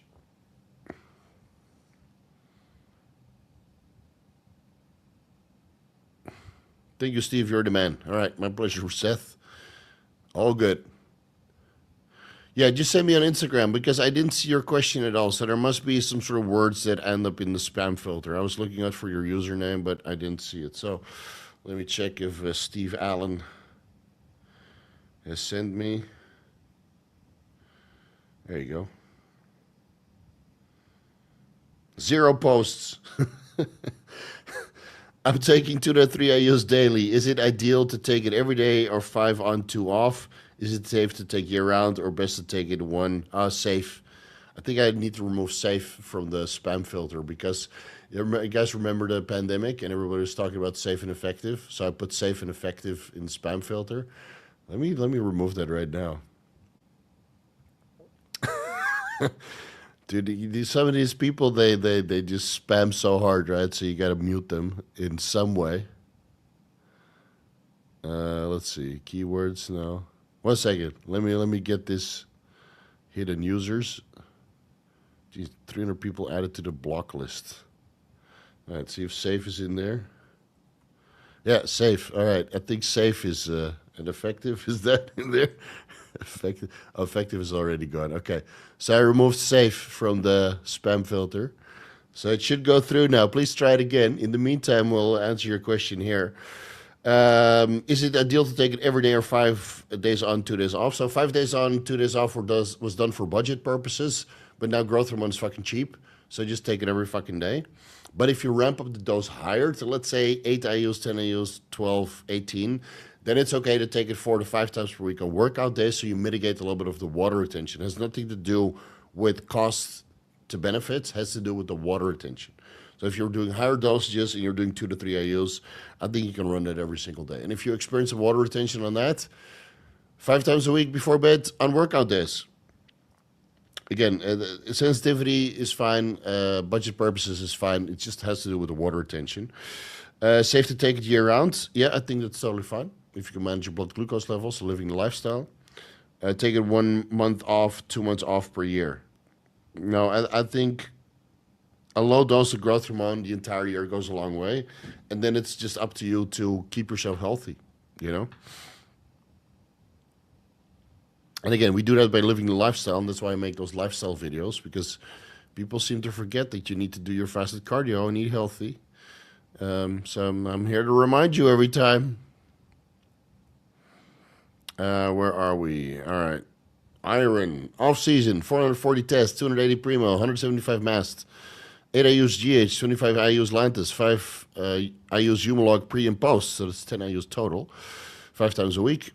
I'm assuming 500 milligrams berberine 3 times a day. I don't think that's necessary, but by all means. Mod C, 1 milligram, 10 milligrams methylene blue. I'm assuming walk after every meal. Would I notice a benefit for SLU PP332? You'll have a lot more energy. I mean, look at my energy levels. 750 micrograms SLU PP332. Yeah, I think you'd notice a benefit. Maybe less fat gain, better nutrient partitioning, more mitochondrial upregulation, a little bit better cognition, talking super fast. And, you know, with Mod C and methylene blue, man, that SLU stack, energy for days. So yeah, throw it in. You're already spinning an arm and a leg, so why the fuck not? Hey, Steve, thank you for giving back to the community. Where can you suggest to get pharma-grade oils? I have a source list on my website. Look there. I indexed all the pharmaceutical grades. And well, otherwise, there's anabolic pharmacist, right? He's not indexed. But a good, simple Google search will lead you to the anabolic pharmacist. And he's a fucking saint. He's got all the pharmaceuticals. Anything wrong with adding low-dose Anavar to a test Tren Anadrol cycle? I don't know if it's going to make a difference on top of Anadrol and Tren, but 5 milligrams Anavar per day, it's probably not going to break the bank. Like the reason why I did YK-11 is because it goes through a different pathway, and allegedly it increases follistatin levels and thus lowers myostatin levels, and I did get some recomping effects out of that by increasing my energy expenditure, by building more muscle tissue. Like the recovery on this protocol was insane, dude. I did 6 working sets for quads, and I can train again, you know, a couple days later with maximum intensity, you know, with 1 rep in reserve. Sometimes I forget that, and I still train to failure because old habits are hard to let go. So no, I would rather throw in something else. I think a low-dose growth hormone goes further than a low-dose Anavar. And knowing that Anavar ain't cheap, throw in 2 IUs of growth hormone. You'll probably get more bang for your buck. Does the nizotamide also divert fish oil, vitamin D3, vitamin E, and healthy fats? I've read it will not differentiate between cholesterol and the supplements listed. So yeah, it might lower, based on the scientific evidence, it might lower the absorption of fish oil and a couple fat-soluble vitamins. But then you do your blood work, and they're exactly the same. your omega-3 content and your vitamin D and vitamin E levels you can't really test for in blood work as far as I know. But I know guys that go with Merrick Health and they can check their omega-3 content and vitamin D3 content, and I can check for vitamin D3 levels here as well and several metabolites. And it's exactly the same. So scientific evidence says one thing, but then if you supplement enough fish oil and vitamin D3, it doesn't seem to be really affected. So again, there's no free rides, right, with stuff.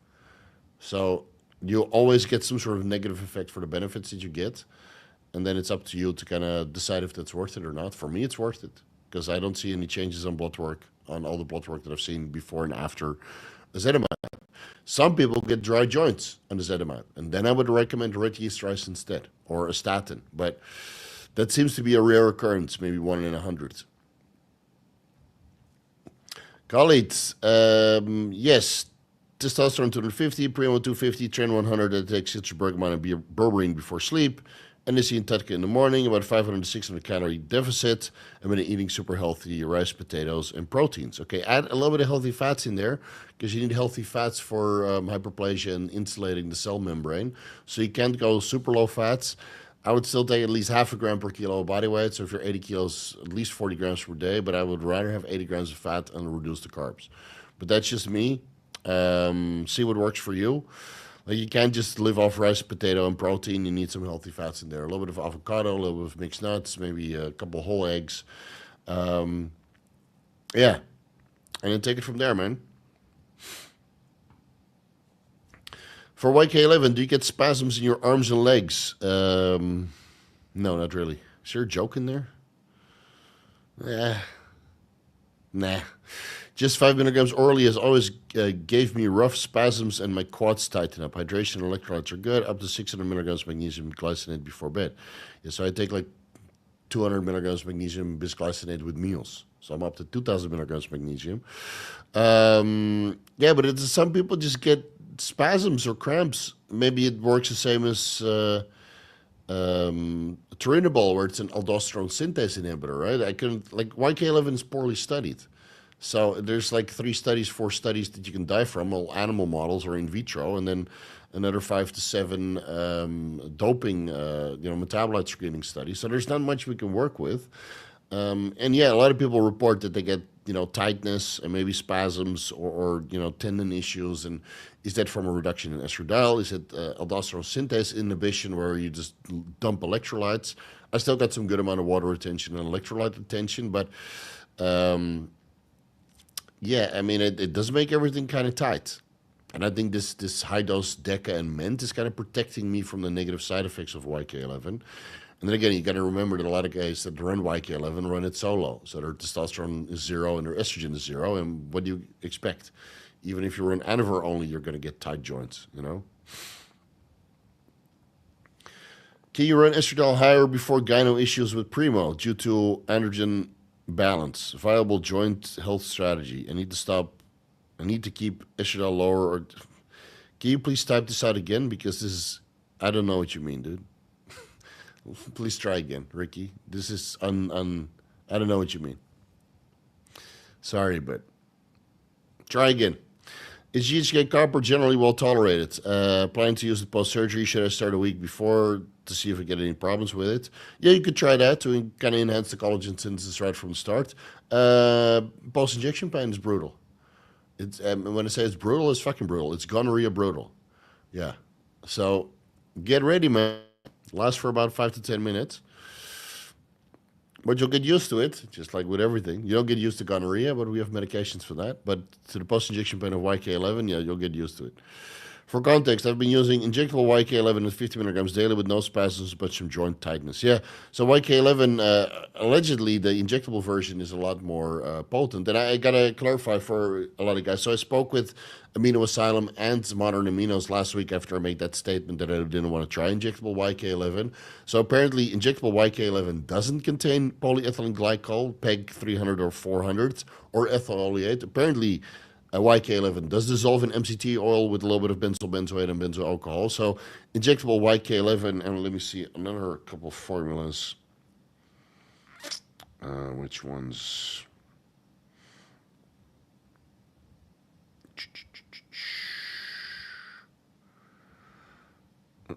Oh.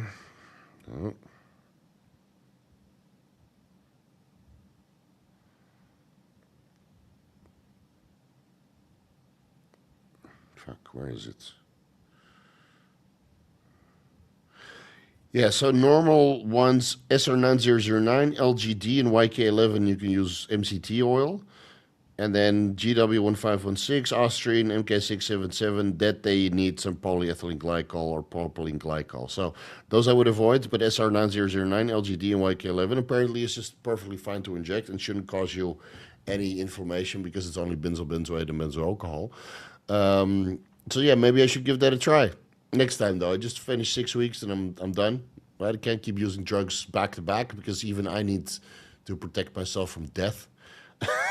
So give me a break. Let me do a fucking TRT for a while, okay? I've been juicing my socks off for 9 months now. So yeah, but I would like to try the injectable version because I do like YK-11, but taking it sublingually, man, nightmare. My super chat got missed. Nights up and review. Okay, let me check. Man, it's YouTube is really fucking up today because a lot of stuff is not going through. But I don't see it in the chat here, man. I don't see it here in the chat. So if your super chat didn't go through, it got blocked and you didn't pay for it. So just try different word formulations or send a super sticker and then send me by Instagram. Because if you use words that are blocked, then your payment will not go through.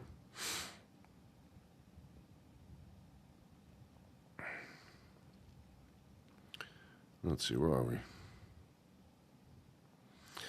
Have you noticed increased blood pressure, resting heart rate? I meant no, but I take telbasartan, my electrolyte balance is perfect, and I do daily fasted cardio. So my heart rate is exactly the same, and I started taking the Bivol, so that's another hack. So my resting heart rate is, what was it, 45, 50? And then my blood pressure is 125 over 65, 70. It's pretty much the same as before, man.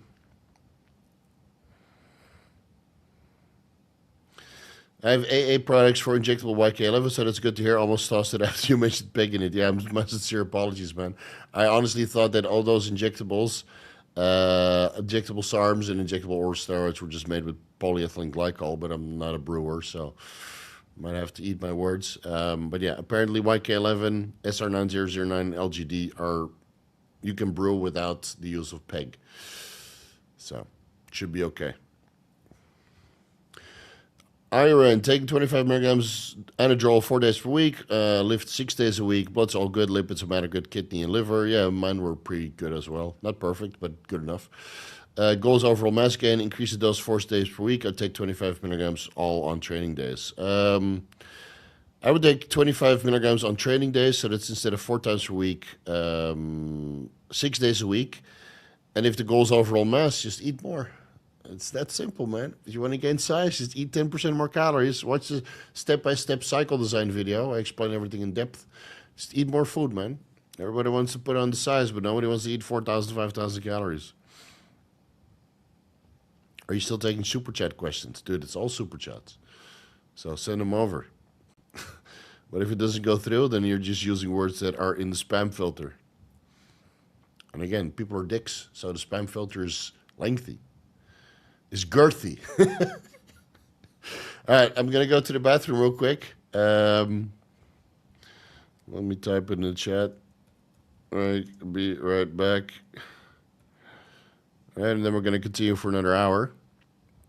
So give me a second. Peace out.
And we're back. Joel, what's up, bro? How did the show go today? How was it? Yeah, it was fun. I thought you were gonna come also, but I guess you're too busy eating. Yeah, it was fun. A lot of competitors. Were 400 competitors, and so they had the regionals first. They had to qualify for the pro qualifier. Qualify for the pro qualifier. I can't believe I say that, but that's the NPC for you. So that ran 2 hours late, and then they went through the pro qualifier so fast that bodybuilding didn't have any posing. No real comparison, so they went through it mad fast. I think Aaron was on stage for like 10 minutes. That's it. That's it, dude. He got fourth. Aaron got fourth. Still needs a little bit more time to kind of dial it in. But, tried some things, working with Kurt, kind of trial run, and he did look good. Posing and color was on point. But the other guys, the Arabs, were just fucking dice to the socks, so you're not going to beat them when they're dice to the socks. And you still need a couple more weeks. So, yeah, it was all good. All good, man. All good. I hope to see you soon. Maybe I'll shoot you a message. Let's get together soon because I have to go to the UK, and we should get a meal in before I leave. Because after I go to the UK, I might... I don't have another week before I go to New Zealand. So, yeah, I'll shoot you a message, y'all. Let's get a grub. Let's get some grub together. Where can I check the filtered word list? And it's in my username, man. Just keep trying shit until it goes through. All right. So we're done with the member questions and the super chats. Let me answer all the interesting stuff. My chat keeps getting missed. I think I typed a filter out word. Maybe it's a silly question. I don't know, man. I have a couple editors and filters to list. So, and again, if it doesn't go through with a super chat, then shit happens. Okay, if you're coming to Muscle Factory, just shoot me a message because I'm not there every day. Sometimes I go to BPC Fitness, depending on my work schedule. So just shoot me a message, and we'll definitely meet up there, man. It'll be good to see you again. And then we'll come up with a plan to fucking destroy some buffets because it's off season and my digestion can take it, even though it's not perfect. I'll deal with the blood later. I work night shifts. Want to take intramuscular NAD Plus and intramuscular Selank. What time and dose should I take them? When you wake up. That's what I would say because both of them give you some energy. So I would take them when you wake up and then you do a night shift. So if you wake up at 8 o'clock in the evening, you take it at 9 o'clock in the evening and then go work your night shift. You know? That's what I would do. Sleep straight, 9 hours. Work out once and sleep 8 hours straight. Take 1 hour nap and work out twice.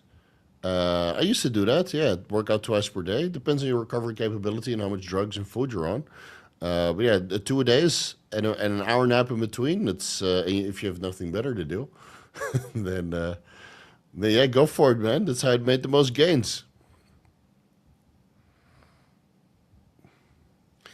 Current cycle: 1 gram test, 500 milligrams Tren A's, 50 milligrams Anadrol per week. Why's everybody on Anadrol now? Because I started Anadrol. Now everybody wants to be on Anadrol. Fuck, dude. Or it's because Kurt said that there was so much synergy between Tren and Anadrol, and now we're doing Tren and Anadrol cycles. Okay, so 1 gram a test, 500 Tren A's, 50 milligrams Anadrol pre-workout a couple times a week, no real sides. Already did gyno surgery. Would you bother with an AI for context? Powerlifter, or he takes it 50 milligrams Anadrol every day. Well, I mean, this is why we do blood work, right? You're on a test. Trembolone doesn't affect the aromatization of test into estradiol. Anadrol, maybe. Nothing documented on that occurrence. So check your estradiol levels and then see if you need an AI. You know, it's not rocket science, Josh. Blood work, blood work, blood work. Iron. Around 6 weeks left on this mass gain phase before moving to 4 to 6 weeks mini cut. Better to wait. Try raloxifene to treat a little bit of gyno during the cut to restart now. Some is new and some pre-puberty. So, dude, it's only going to shrink it, and then after you take the raloxifene, it's just going to come back. So I wouldn't even bother. If it's pre-puberty, like I took raloxifene 120 milligrams for a month, right, and it shrunk it by 50%, and then it came back. So what's the point of taking it? Why would you crush your IGF-1 levels and take a drug that is only going to have a temporary effect when you still need to do surgery. So I wouldn't risk it, man. I wouldn't take it. Just schedule the surgery. Same with Masteron, though. Does Masteron shrink Gyno? Yeah, to a certain extent, it shrinks it quite well. And I would prefer Masteron over Raloxifene, even though it takes longer for the Masteron to really shrink the Gyno. Raloxifene seems to be more of an immediate effect. Within a month, you can get 50% shrinkage at 120 milligrams per day. But with Masteron, it might take 2 months or 3 months even on anything over 300 milligrams per week. I've added in 400 milligrams to a cycle of 800 milligrams test, and the Gyno knots in the chest hurt. Is this a bad sign? Had small signs of an AI already used. The test was suspension and propionate. I don't know where your estradiol levels were at, man. I mean, if it starts to hurt after adding in the Masteron, that doesn't sound good to me.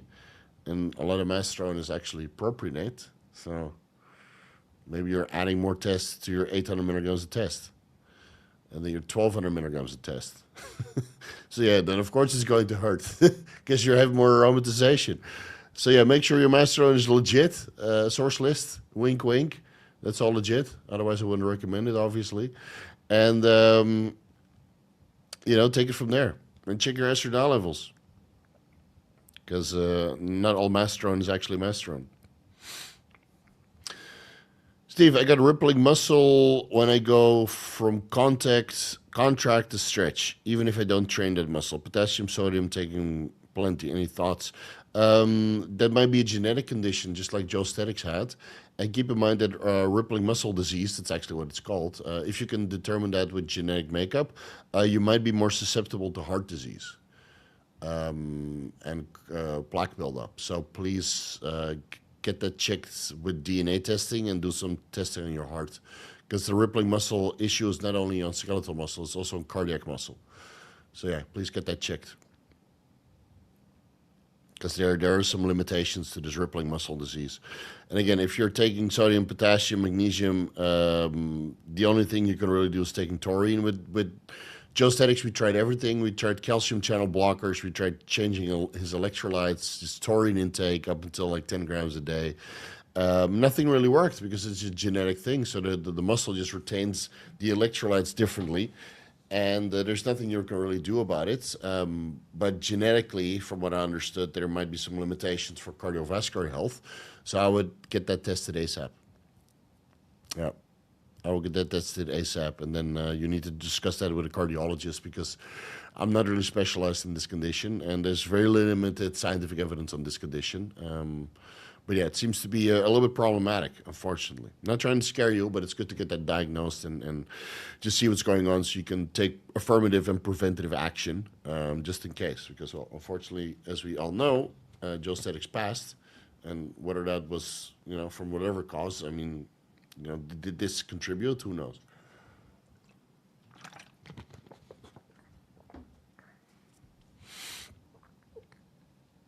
Let's see.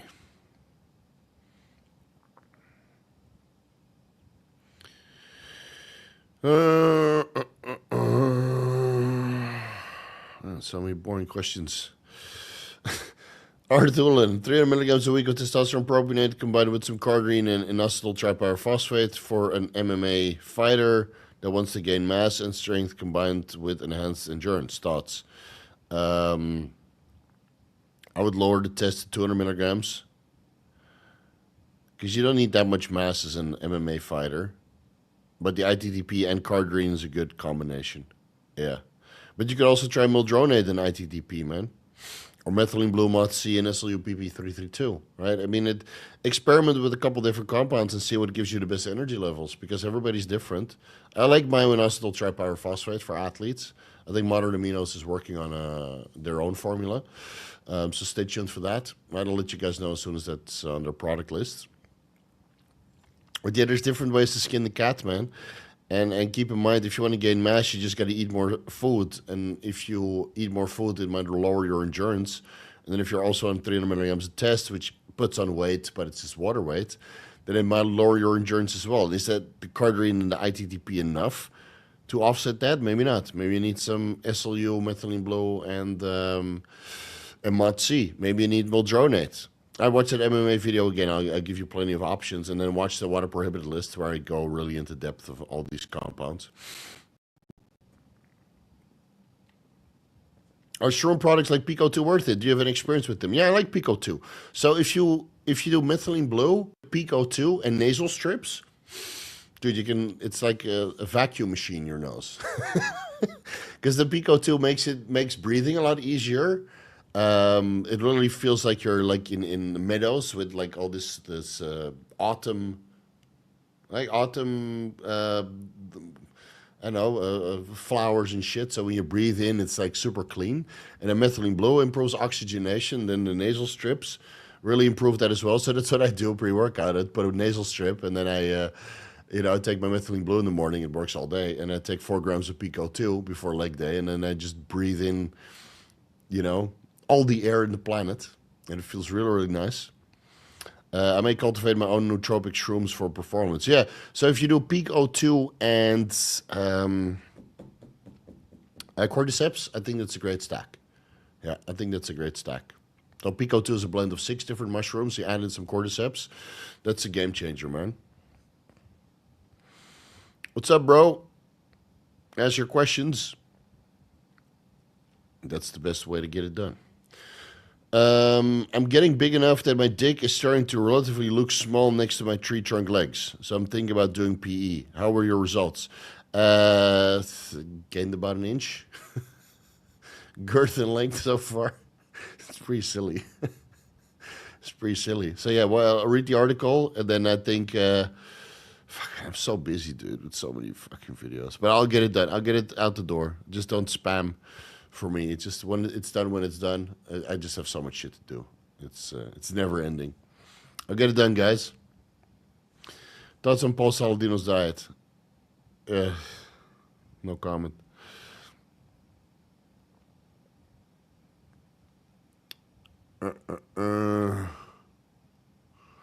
Let's see if there's anything interesting to answer.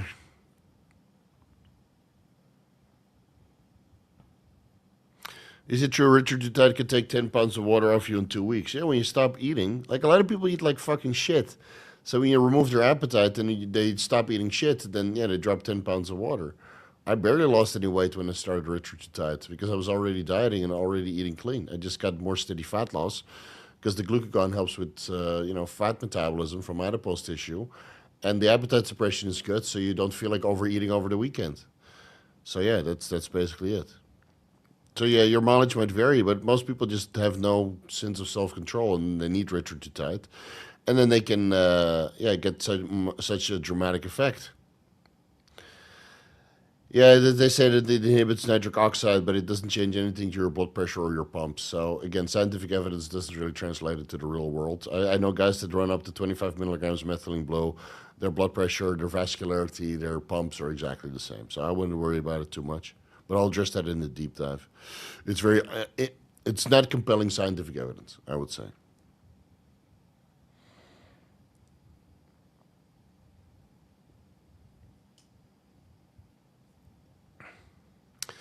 Currently natural on the lower end of testosterone, 350 nanograms per deciliter. I was considering taking HCG. Any suggestions before I try it? Sleeping 8 hours and eating in a caloric surplus. Okay, so watch the entire video series about how he discusses raising your testosterone levels before trying HCG monotherapy or enclomiphene monotherapy, right? And enclomiphene monotherapy would only be for a couple of weeks to see how your pituitary responds. So I have a whole video series on that. It's called like Considerations Before TRT, or How to Raise Your Testosterone Levels, something like that. I have like 7 videos on it. So give the channel a search. But I would do some blood work. Obviously, I have a list of comprehensive blood work markers on my website. The article is called Blood Work Markers Before Your First Cycle. Check all of that. And in sleeping 8 hours and eating in a caloric surplus, maybe you're still high stressed during the day. Maybe you're not getting all the micronutrients needing for testosterone production. Maybe you have a varicose cell that leads to impaired blood flow to the testicles. I mean, it could be a million different things wrong, and I explain all of that in the video series. So yeah, give that a watch, and then if everything is well, then slowly start building up your HCG dosages. 250 IUs HCG sub-Q Monday, Wednesday, Friday for 2 weeks, then 500 IUs if you don't notice a difference. Sub-Q Monday, Wednesday, Friday for 2 weeks, then 1,000 IUs, and then maybe even 1,000 IUs every day. And then you do your blood work when you start to feel good.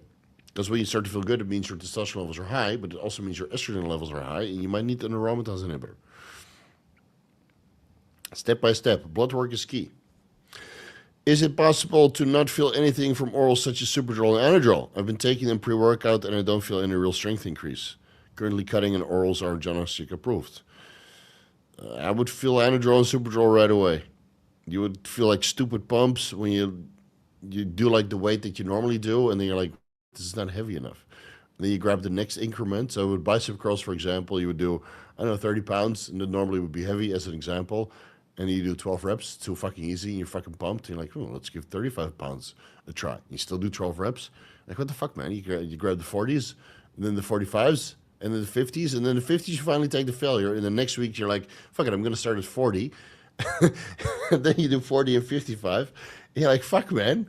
What the hell's going on? That's Anadrol, Superdrol for you. And if that's not happening, maybe you're not eating enough, man. I don't know. Dude, when I go on Superdrol, I get stupid strong. Yeah, you know, all the working weights you do the week after, you do like 5 kilos more, 10 kilos more. And your joints fucking hate you for it. But yeah, that's what it is. MK677 25 milligrams before bed resulted in my IGF-1 levels reaching 45 nanomoles per liter. I don't know what that's in. Is that high? Because I usually go by milligrams per liter. IGF-1 and mole 2 nanograms per milliliter. Units lab 45 and a half. 350. I think it's pretty okay. Yeah, it's out of the reference range. It's not bad, man. It's not bad. Most food you ate in a day. Hotel buffet twice. I was on holiday with my wife after doing some competition, maybe the Asian Championships or the World Championships. And then we went to Phuket. And then I think I went to the Holiday Inn for breakfast buffet. And then another one for dinner. And then in between we slept. But I must have ate like 15,000 calories or something. So disgusting, dude. Oh my God. We were so hungry. We literally came from this. So this is what you shouldn't do after a contest, right? And I would always diet with my wife. So my diet would be over by the time we hit the competition, but then I didn't really get a chance to eat because I had so many clients just running around the hotel rooms and peeking them. So we'd have maybe something at the, you know, the final nights, the gala dinner, right, with all the athletes, and then it's all diet food, so it's trash. So we came back to Thailand the next day or the day after, and then flew straight to Phuket to some nice hotels to kind of spend some quality time together, right, for a week. And I think the second day, so that's 3 days after stepping on stage, my wife was fucking water retentive, right? So many flights into Thailand and then from Thailand to Phuket, or from Bangkok to Phuket. So she's like full with water, obviously, just coming from the stage. And I'm already getting bloated, but we're still fucking hungry. And then you had the Holiday Inn, because they got like all these pastries and shit. And then we went to Marriott in the evening. And Marriott, that's where we went. That's like one of the best buffets. Fuck, man, I ate so much food. I felt sick. And the next day I shit so much. I pooped so much, dude. Yeah. But yeah, that was the most food I ate in a day. We were so bloated the rest of the holiday. It was great. Yeah, I have a problem with food, man. I fucking love eating.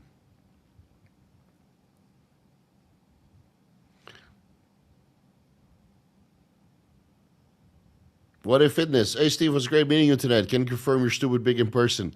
All right, cool. It was one of the persons that I met today. There was a lot of people at the show, so good to meet all of you guys. So it was great to meet people that watch the YouTube channel, and it's always fun when you guys tell me that I look fucking gigantic. Because, again, it doesn't translate well to camera. Even when I throw the front double bicep, I kind of look like a skinny little boy. But then you meet me in real life, you're like, the fuck, bro? Steve, you're huge. Well, at least I'm not like the Instagram models where they look better online and then you meet them in real life and you don't even recognize them because they're tiny tits.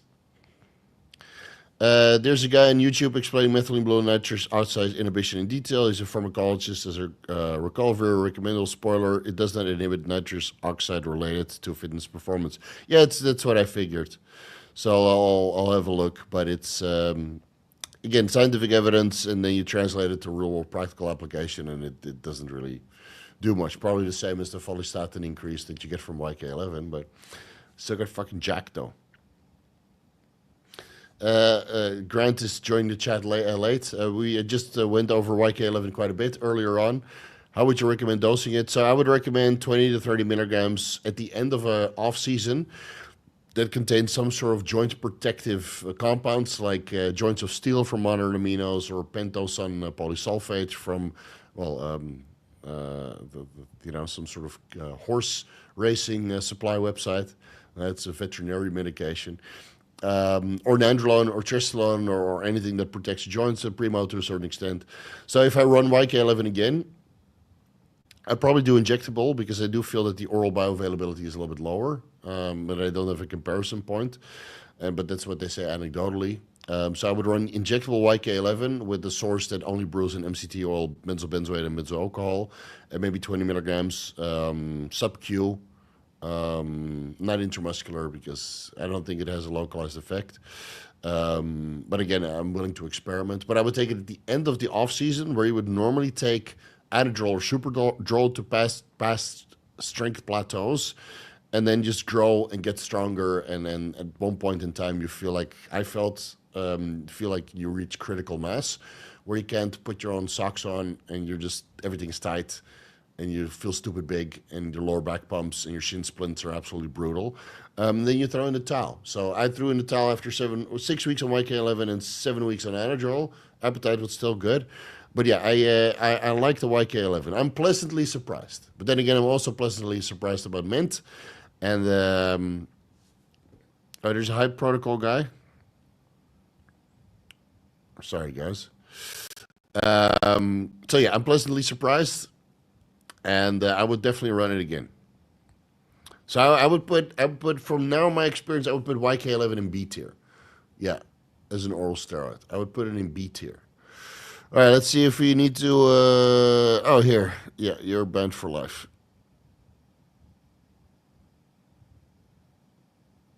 We don't do hype protocols here, bro. If you want to grow your dick, that's fine. But we don't do hype protocols.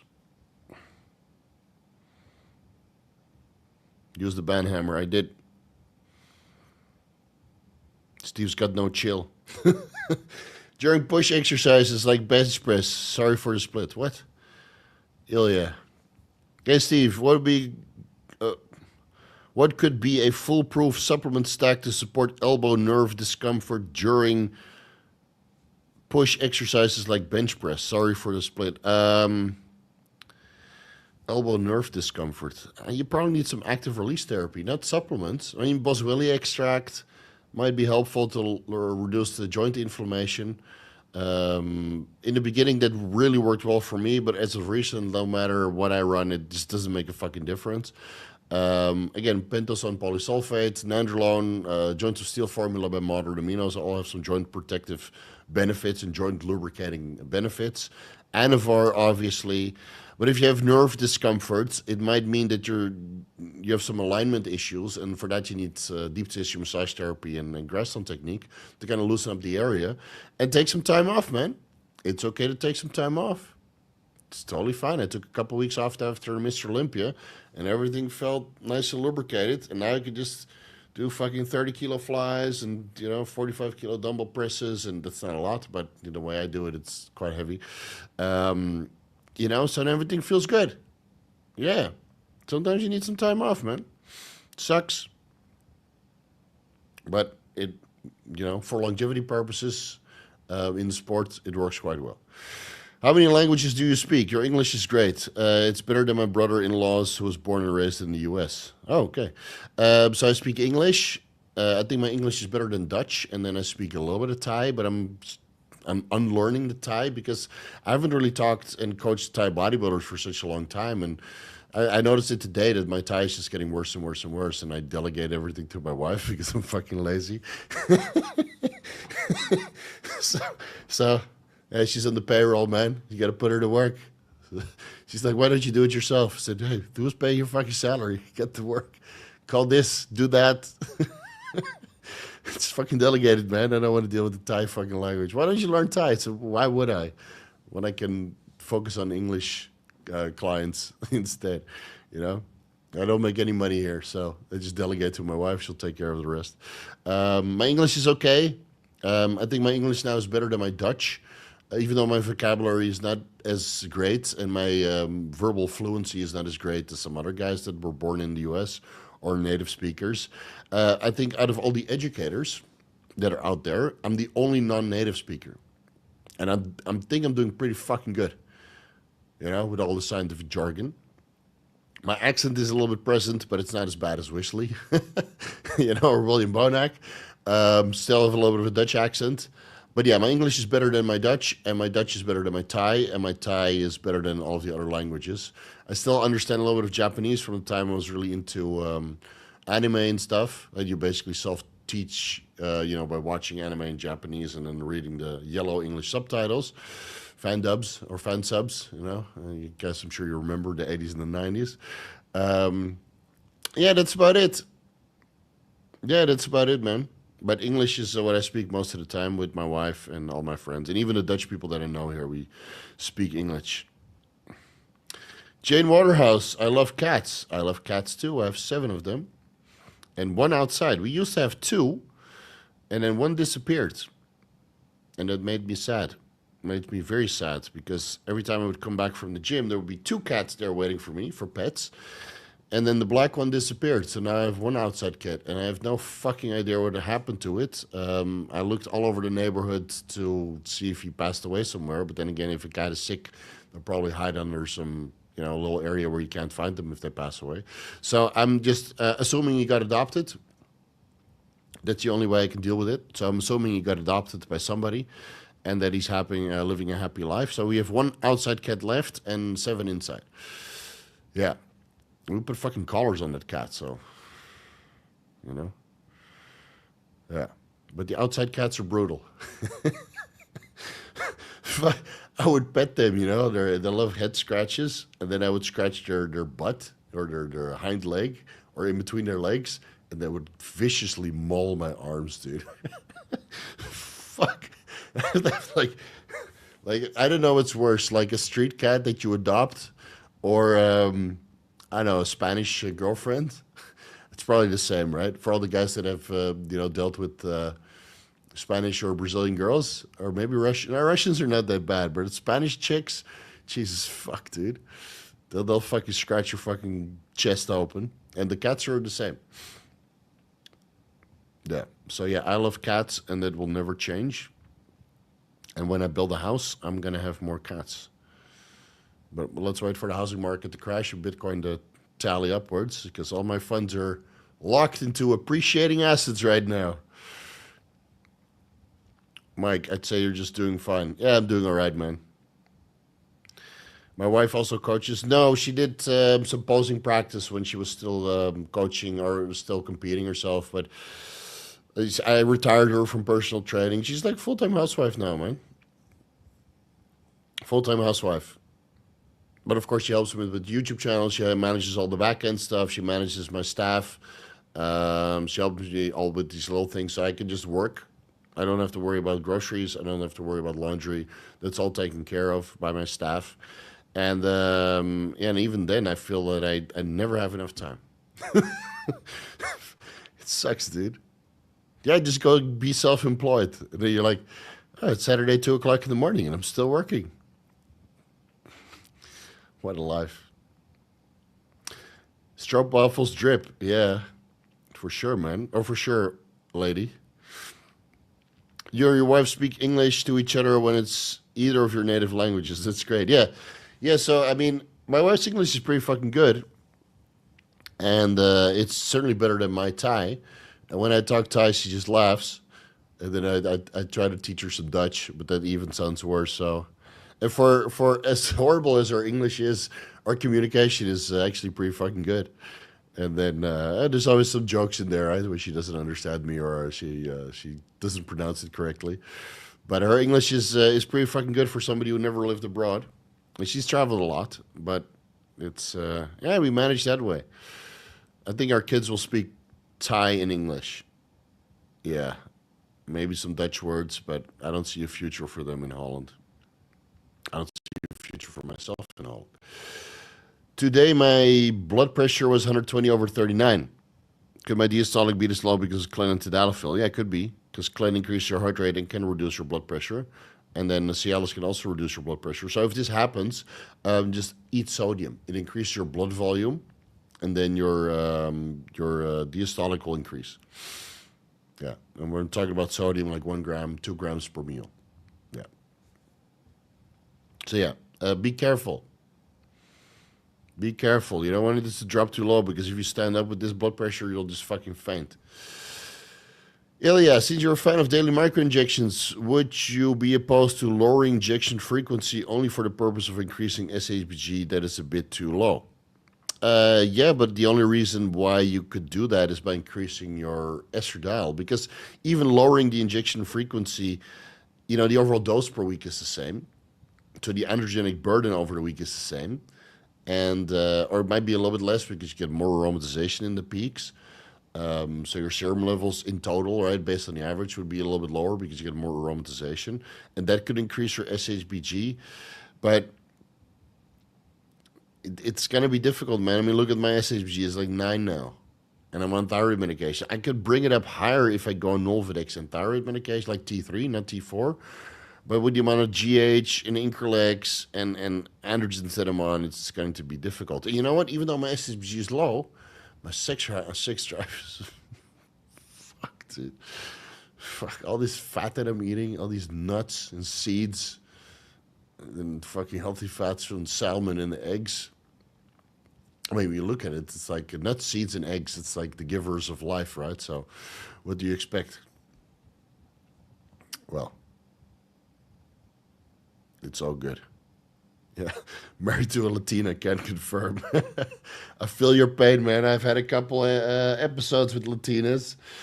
They're all coming from Spain. And, oh my God. Crazy sex, though. But fuck, don't get them angry, man. It'll destroy you, your house. And so, yeah, I'd rather have a street cat that you pet in the wrong order and then they'll fucking maul you with scratches and stuff. But, yeah, Latina, well, you're married to it, so I'm sure you can deal with it, but it's not for me, man. How's your social life in Thailand? I mean, I keep my circle small. Today was fun going out to the bodybuilding show. But if I hang out with people, it's like a couple good friends of mine, Aaron, a couple other guys that you guys don't know, and that's about it. I keep my circle small, man. Once in a while we go out with all the bodybuilders, but now that everybody's been on prep, we haven't really gone out. But maybe now, well, Aaron still needs to do some preps. But yeah, once in a while, like for my birthday, for example, we took all the bodybuilders out to a hotel buffet, and that's what we usually do. But yeah, my social life is kind of small, man. People come and go, and then depending on who comes and who goes, I might go out or I might just combine it. Because if a lot of people are coming at the same time, I don't want to go out with everybody separately. So I'd rather just combine it into like a big event and then just get it all done. You know, talk with everybody for 20 minutes and that's enough.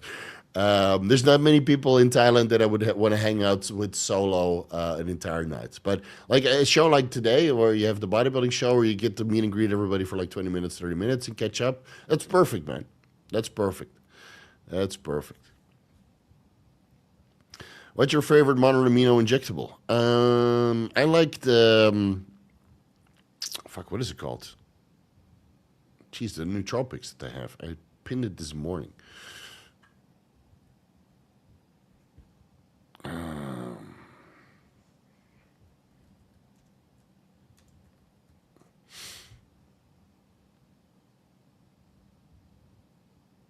Let's see. Well, Motzi, obviously. That's what I'm using every day.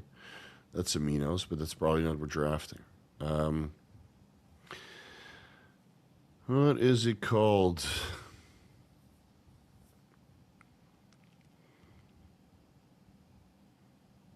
Aminos. It's like an injectable nootropic. Really puts you in the zone.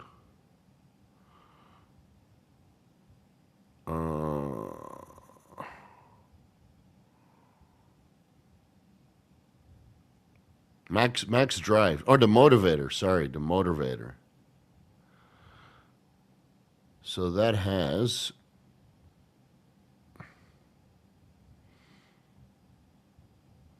Sold out? Oh, no, it's still in stock.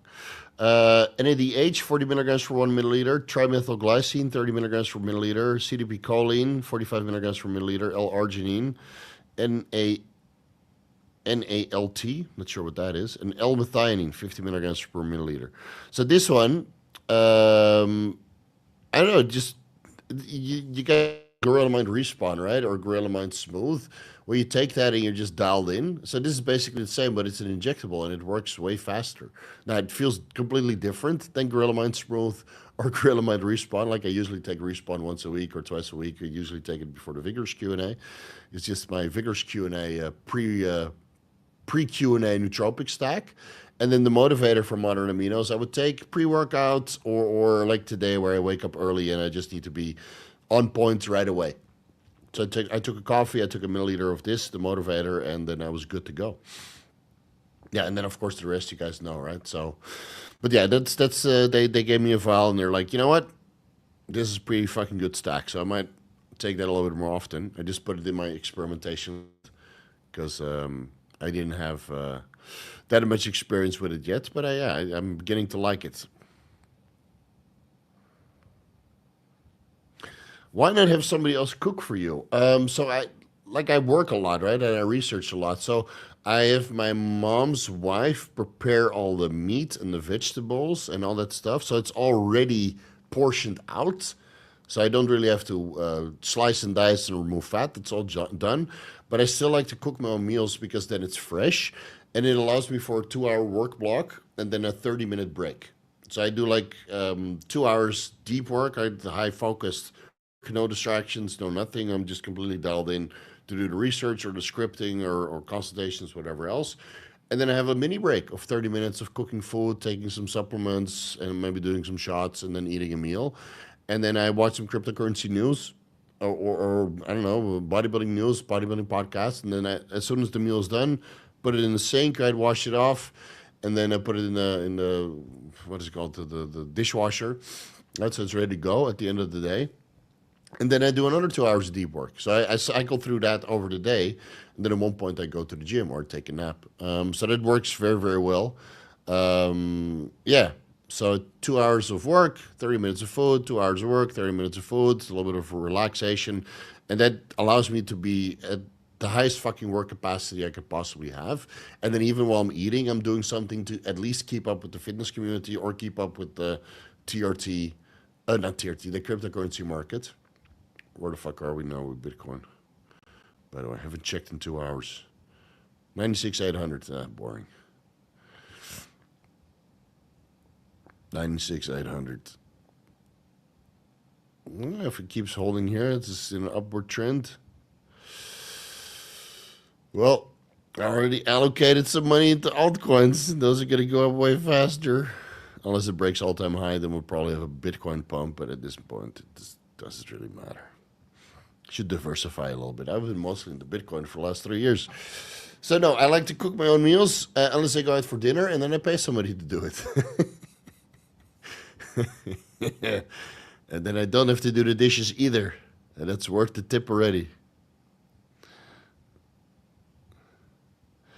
Can you track a little bit about why you're taking D4? Sorry if I'm asking a repost. No, I'm taking 10 IUs, 20 IUs of growth hormone before bed, so I need a little bit of T4 to keep my thyroid levels normal. Because growth hormone increases thyroid conversion, and it doesn't matter if you take 2 IUs or 20 IUs. It seems that 50 to 100 micrograms of T4 around the same time that you take a bolus dose of growth hormone is where the thyroid speed-up conversion occurs. That seems to be sufficient. So my T3 levels are perfect. Thyroid stimulating hormone levels are nice and low, and yeah, that's why I take it. What parts of the vertical diet would you change and optimize? I would take a little bit less beef, And maybe add in some turkey or like I don't think it's good to eat beef all day every day because of the iron levels, and of course then iron leads to elevated hematocrit, and having high iron levels in the blood is also not good. And if you're eating a lot of micronutrients, especially vitamin C, and maybe some copper-rich foods, then you get a lot of iron absorption, right? So that's the only downside of the vertical diet. I would eat a little bit less beef, even though I don't see a problem with eating 8 ounces, 12 ounces, even 16 ounces of beef per day. And then you got to cater it. So instead of to your digestion, so I don't really digest potatoes well, but I could digest rice. And then I like a mix of black rice, white rice, and quinoa. So white rice, black rice is one part, and then quinoa is another part, depending on where I am. So I might increase the white rice to 50%, then 25% black rice, and then 25% quinoa. And then again, you cook that in the chicken stock, right? Low FODMAP chicken stock. Throw in a little bit of ground beef, cook it all together, and then you add in your vegetables that you can steam in the steamer tray. And then you basically have a perfect meal. And then you add some additional chicken or turkey or salmon or eggs on top. So you have maybe every meal contains about 4 ounces of beef. If you have 4 meals like that, it's basically your white rice, black rice, quinoa, 4 ounces of beef per meal. You have 4 meals like this, so 16 ounces of meat, 16 ounces of beef over the day. And then every meal you add in another 4 to 5 ounces of ground turkey or chicken or 4 ounces salmon, right? Or a couple of whole eggs. And then I feel you have a perfectly balanced diet. That I would, if I wasn't doing this diet, I would be doing exactly that. But for cognition, I just feel better on a ketogenic diet. If I eat too many carbs, I just get too much blood sugar fluctuations, and even with insulin and all that shit. So, and the food volume is a lot higher than what I'm eating now, and I'm already eating pretty high food volume. So, no, my diet is explained in the update video. Guys, you got 10 minutes left. Do you take melatonin? The extended release one makes me groggy as fuck. I take it once in a while. I can sleep perfectly fine with 10 to 20 IU's growth hormone before bed. Yeah, the older I get, the worse I metabolize it seems. So I took like 10 milligrams of melatonin on last week, Saturday, after the Vigorous Q&A. And then the whole Sunday, I'm just fucking narcoleptic, dude. I'm falling asleep. So I can take 3 milligrams, 5 milligrams when I travel, and that's it. I don't know what it is, man. The older I get, the worse I metabolize melatonin. Getting old. Have you used Seroquel? No. I work all day. I train fucking hard. I don't need sleep aids, man. Your mom's wife? Oh, shit. My wife's mom? My bad, man. Like, my English is good, but not that bad. Not that great. My wife's mom, I hired her to prep all the meals. And then I cook it myself. Does it make sense to run EQ if hematocrit is always at 42, never changed in 30 years? If you want to bring it up higher, then EQ and Anadrol is probably the way to go if you want to go with steroids. There's also EPO. I want to get it up since I'm a track cyclist. Just like for the EPO-like effects, don't want to run EPO itself. I mean, if you're a track cyclist, then you can only run Boldenone at maybe 150 milligrams per week alongside TRT, because otherwise any more than 300 milligrams of steroids per week, probably 200 milligrams per week, will just lower your endurance because your mitochondrial stress and metabolic waste products are just going up. So I would run EPO or a myoinositol tripyrophosphate. I explained this in the endurance deep dive video series, which is kind of consolidated in the MMA stack, which works for other endurance sports. Besides the aggression and nootropic stack that I have at the end. But I will look into EPO and myoinositol tripyrophosphate if you want to increase your hematocrits, because EQ is just a poor blood builder at the dose that you can get away with if you're after endurance, because you have to keep the dosage low. Like if you run like 1,200 milligrams EQ, yes, man, it's a great blood builder, but you're anabolic as fuck and you're still out of breath, If my SHBG is 10 to 12, would adding in 25 milligrams per bar by default be a bad idea? Yes. Would it still be a valid experiment regardless? No, I would not take it. Proviron is not anabolic, and it will just crush your SHBG, which you need for steroid delivery. So, no. Provarin is only for naturals, for carnivore guys with an SHBG of 90. Coach, I've seen most of your videos, not all, but is there some where you pinpoint dieting and macros for us on TRT Plus and abusers overall? By the way, managing Brazilians just be the hardest. I've been doing this all my life. We played very hard mode here. Yeah, I can imagine. But I think a little bit of anal will put them right in their place, right? You don't like it, just fucking go hard on the anal, and then they'll wisen the fuck up. At least that's what I imagine it to be. Dieting and macro. I have a couple diet videos, but not specific. Like, diet is so nuanced and so individual, man. And every time I make diet videos, it just doesn't get any views. And you don't know how much time I spend on videos. So there needs to be some ROI. But I have a ketogenic diet of 2,550 calories where I go in depth. It's about 50 minutes long. And if you're not into ketogenic diets, then that's obviously a no watch for you. But yeah, I would just eat healthy. Just eat healthy. I recently made that video. I think it's the second video in the lifestyle video series where I go over diets. I had a couple ground rules with how you should eat during the week. But again, diet is very nuanced, right? My diet might not work for you, and your diet will probably not work for me. But I feel that if you cook all your own meals 6.5 days a week, you go out on Sunday or Saturday, whatever you prefer, and eat something outside. And you stick to vegetables you can digest, and protein sources you can digest, and carbohydrate sources you can digest, and healthy fat sources you can digest, and supplement accordingly. Whatever you can get from your diet, you supplement accordingly, whether that's a multivitamin or vitamin E, vitamin C, whatever. I think then you're already on the right track, man. But yeah, everybody is different, and your digestion will change. Like, I thought I was able to eat, certain foods, and then now I had to change it because my digestion is rejecting it for somehow. And is it a food intolerance that you build up over time, or you just getting older, or some sort of interaction between drugs and particular micronutrients that are in the food? And sometimes it's hard to pinpoint because, well, if you're eating like how many different foods do I eat per day? Maybe 20 different foods, and they take 30 different over-the-counter supplements. And 20 different compounds. So it's like 100 different sources of shit that's going into your body. Good luck trying to figure it out in a day. What's going right and what's going wrong. So it might take a little bit of experimenting to get it under control. God, it's starting to get cold in Thailand. So the air conditioning shouldn't be this brutal. Can cerebrolysin cause an increase in Johnson sensitivity? Have you noticed this from your experience? No, but Semax does. Yeah, Semax does. And it increases orgasm quality also.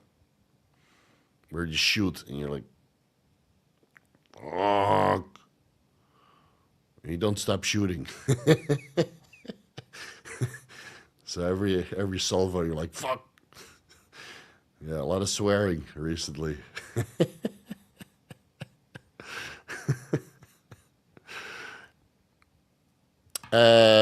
Any more upcoming tier lists on the anabolic roundtable? Yeah, so we already recorded an anabolic roundtable because Dean last week was busy, so I recorded, or this week was busy, so I recorded it the week before. But it's in the pipeline of editing, right? Putting the tier list on screen just takes a couple days for my editor to do. So we recorded the peptides, so growth hormone, insulin, IGF-1, LR3, DES, MOTS-C, KPV. We went through all of it. TB500, BPC 157. So that's about a two hour 20-minute podcast. And then the one we do after that will be probably with John Jewett to discuss cycles from start to the Olympia stage. And of course, we need an Olympia competitor to fill in the void of the final stages because I never went to the Olympia stage. Actually, I stood on the Olympia stage, but I had to buy a gold VIP ticket to step on stage. But I was not in shape, and I was not in my underwear. I was not in posing trunks. So hopefully we can get John Jewett, and then we'll record that in the middle of December, and then release that right around Christmas time. Yeah, usually around the beginning of the month, end of the month. So it'll probably be a little bit pre-recorded. But again, my editor says he's got his hands full and he needs fucking holiday also. So he went on, Thanksgiving and he's like, can I take Friday off? I'm like, yeah, sure, man. And then, of course, Christmas will be off. So yeah, the videos will be a little bit thin in December, which is fine. We'll hit the ground running in January. And again, guys, I don't make crap content. I make high-quality content. And if high-quality content takes time, then you're going to have to wait. And no, I'm not going to hire another editor. you know, because then I feel pressured to make more content, and I'm already got my hands full. So, to get back on the topic of total load, I'm on 75 milligrams testosterone every 3 days, TRT, 200 milligrams masteron, Anatate every 3 days, 5 to 10 milligrams mint, A every day. My cardio is totally fine, and switching from Tren to mint made my cardio godlike again. Okay, good. Was there a question attached to that? Or it's just... Yeah, that's fine, man. I guess. So if you're running that, you want to add in the EQ. Yeah,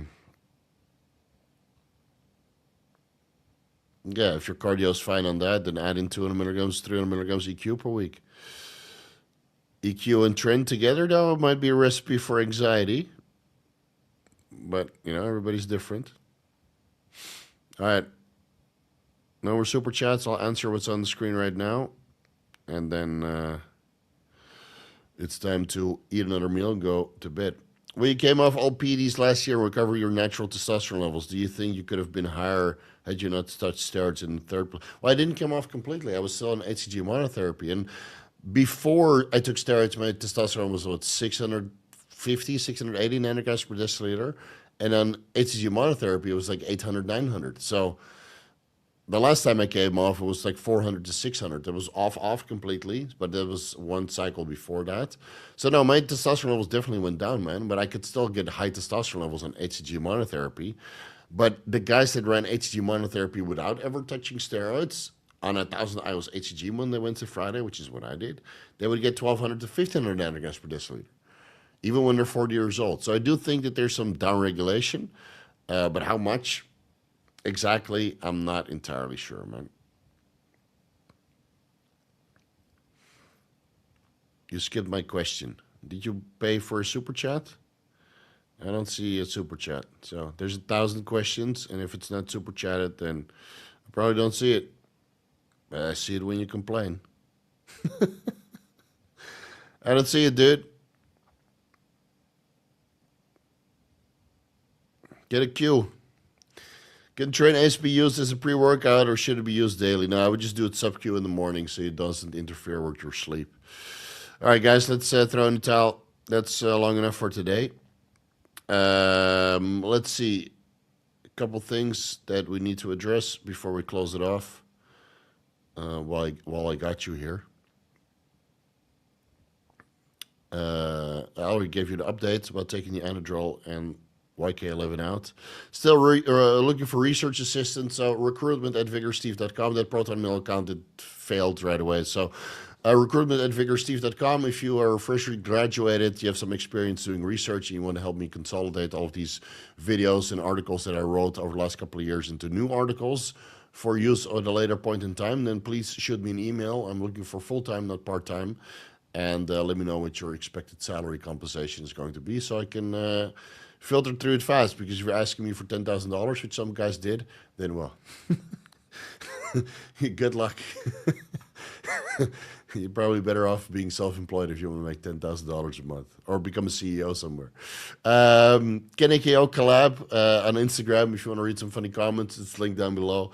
Don't forget all the Black Friday deals, the Cyber Monday deals with Merrick Health, Gorilla Mind, Intelligent Shop, Modern Aminos, Cosmic Nootropics, because you get big fat discounts while it lasts. And, well, you have until Monday to spend your money and stock up, because after that you won't get those fat discounts ever again. So hurry up and buy, I would say. A couple of videos in the pipeline, right? So Operation Gyno Protocol we released last Monday. I'm not entirely sure what's dropping next week. If I can get a podcast out, that would be great. My editor is still working on the WADA-approved doping stack of 2025. Hopefully it will be done next week, but it's 1 hour, 40 minutes long. Then after that, he'll probably work on the anabolic roundtable. And then the most important video that I still need to release for the fitness industry. How many people are here? 200. I'll give you guys a spoiler on what the video is going to be about.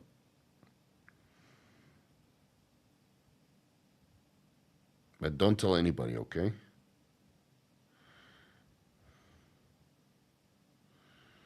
Don't tell anybody.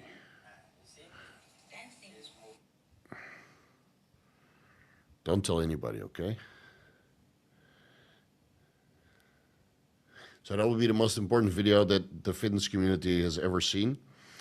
And I'll teach you exactly how to get the job done. Let's see. So that will be skipping the queue. So there's about a lot of videos in the pipeline: the Anadrol deep dive, the methylene blue deep dive, the YK-11 deep dive, Cerebrolysin deep dive. It's all on the to-do list. Many of those videos will drop next year. But when videos drop, they'll be fucking good. Yeah. So no more Uncle Steve, okay? We'll see you guys next weekend. Peace out.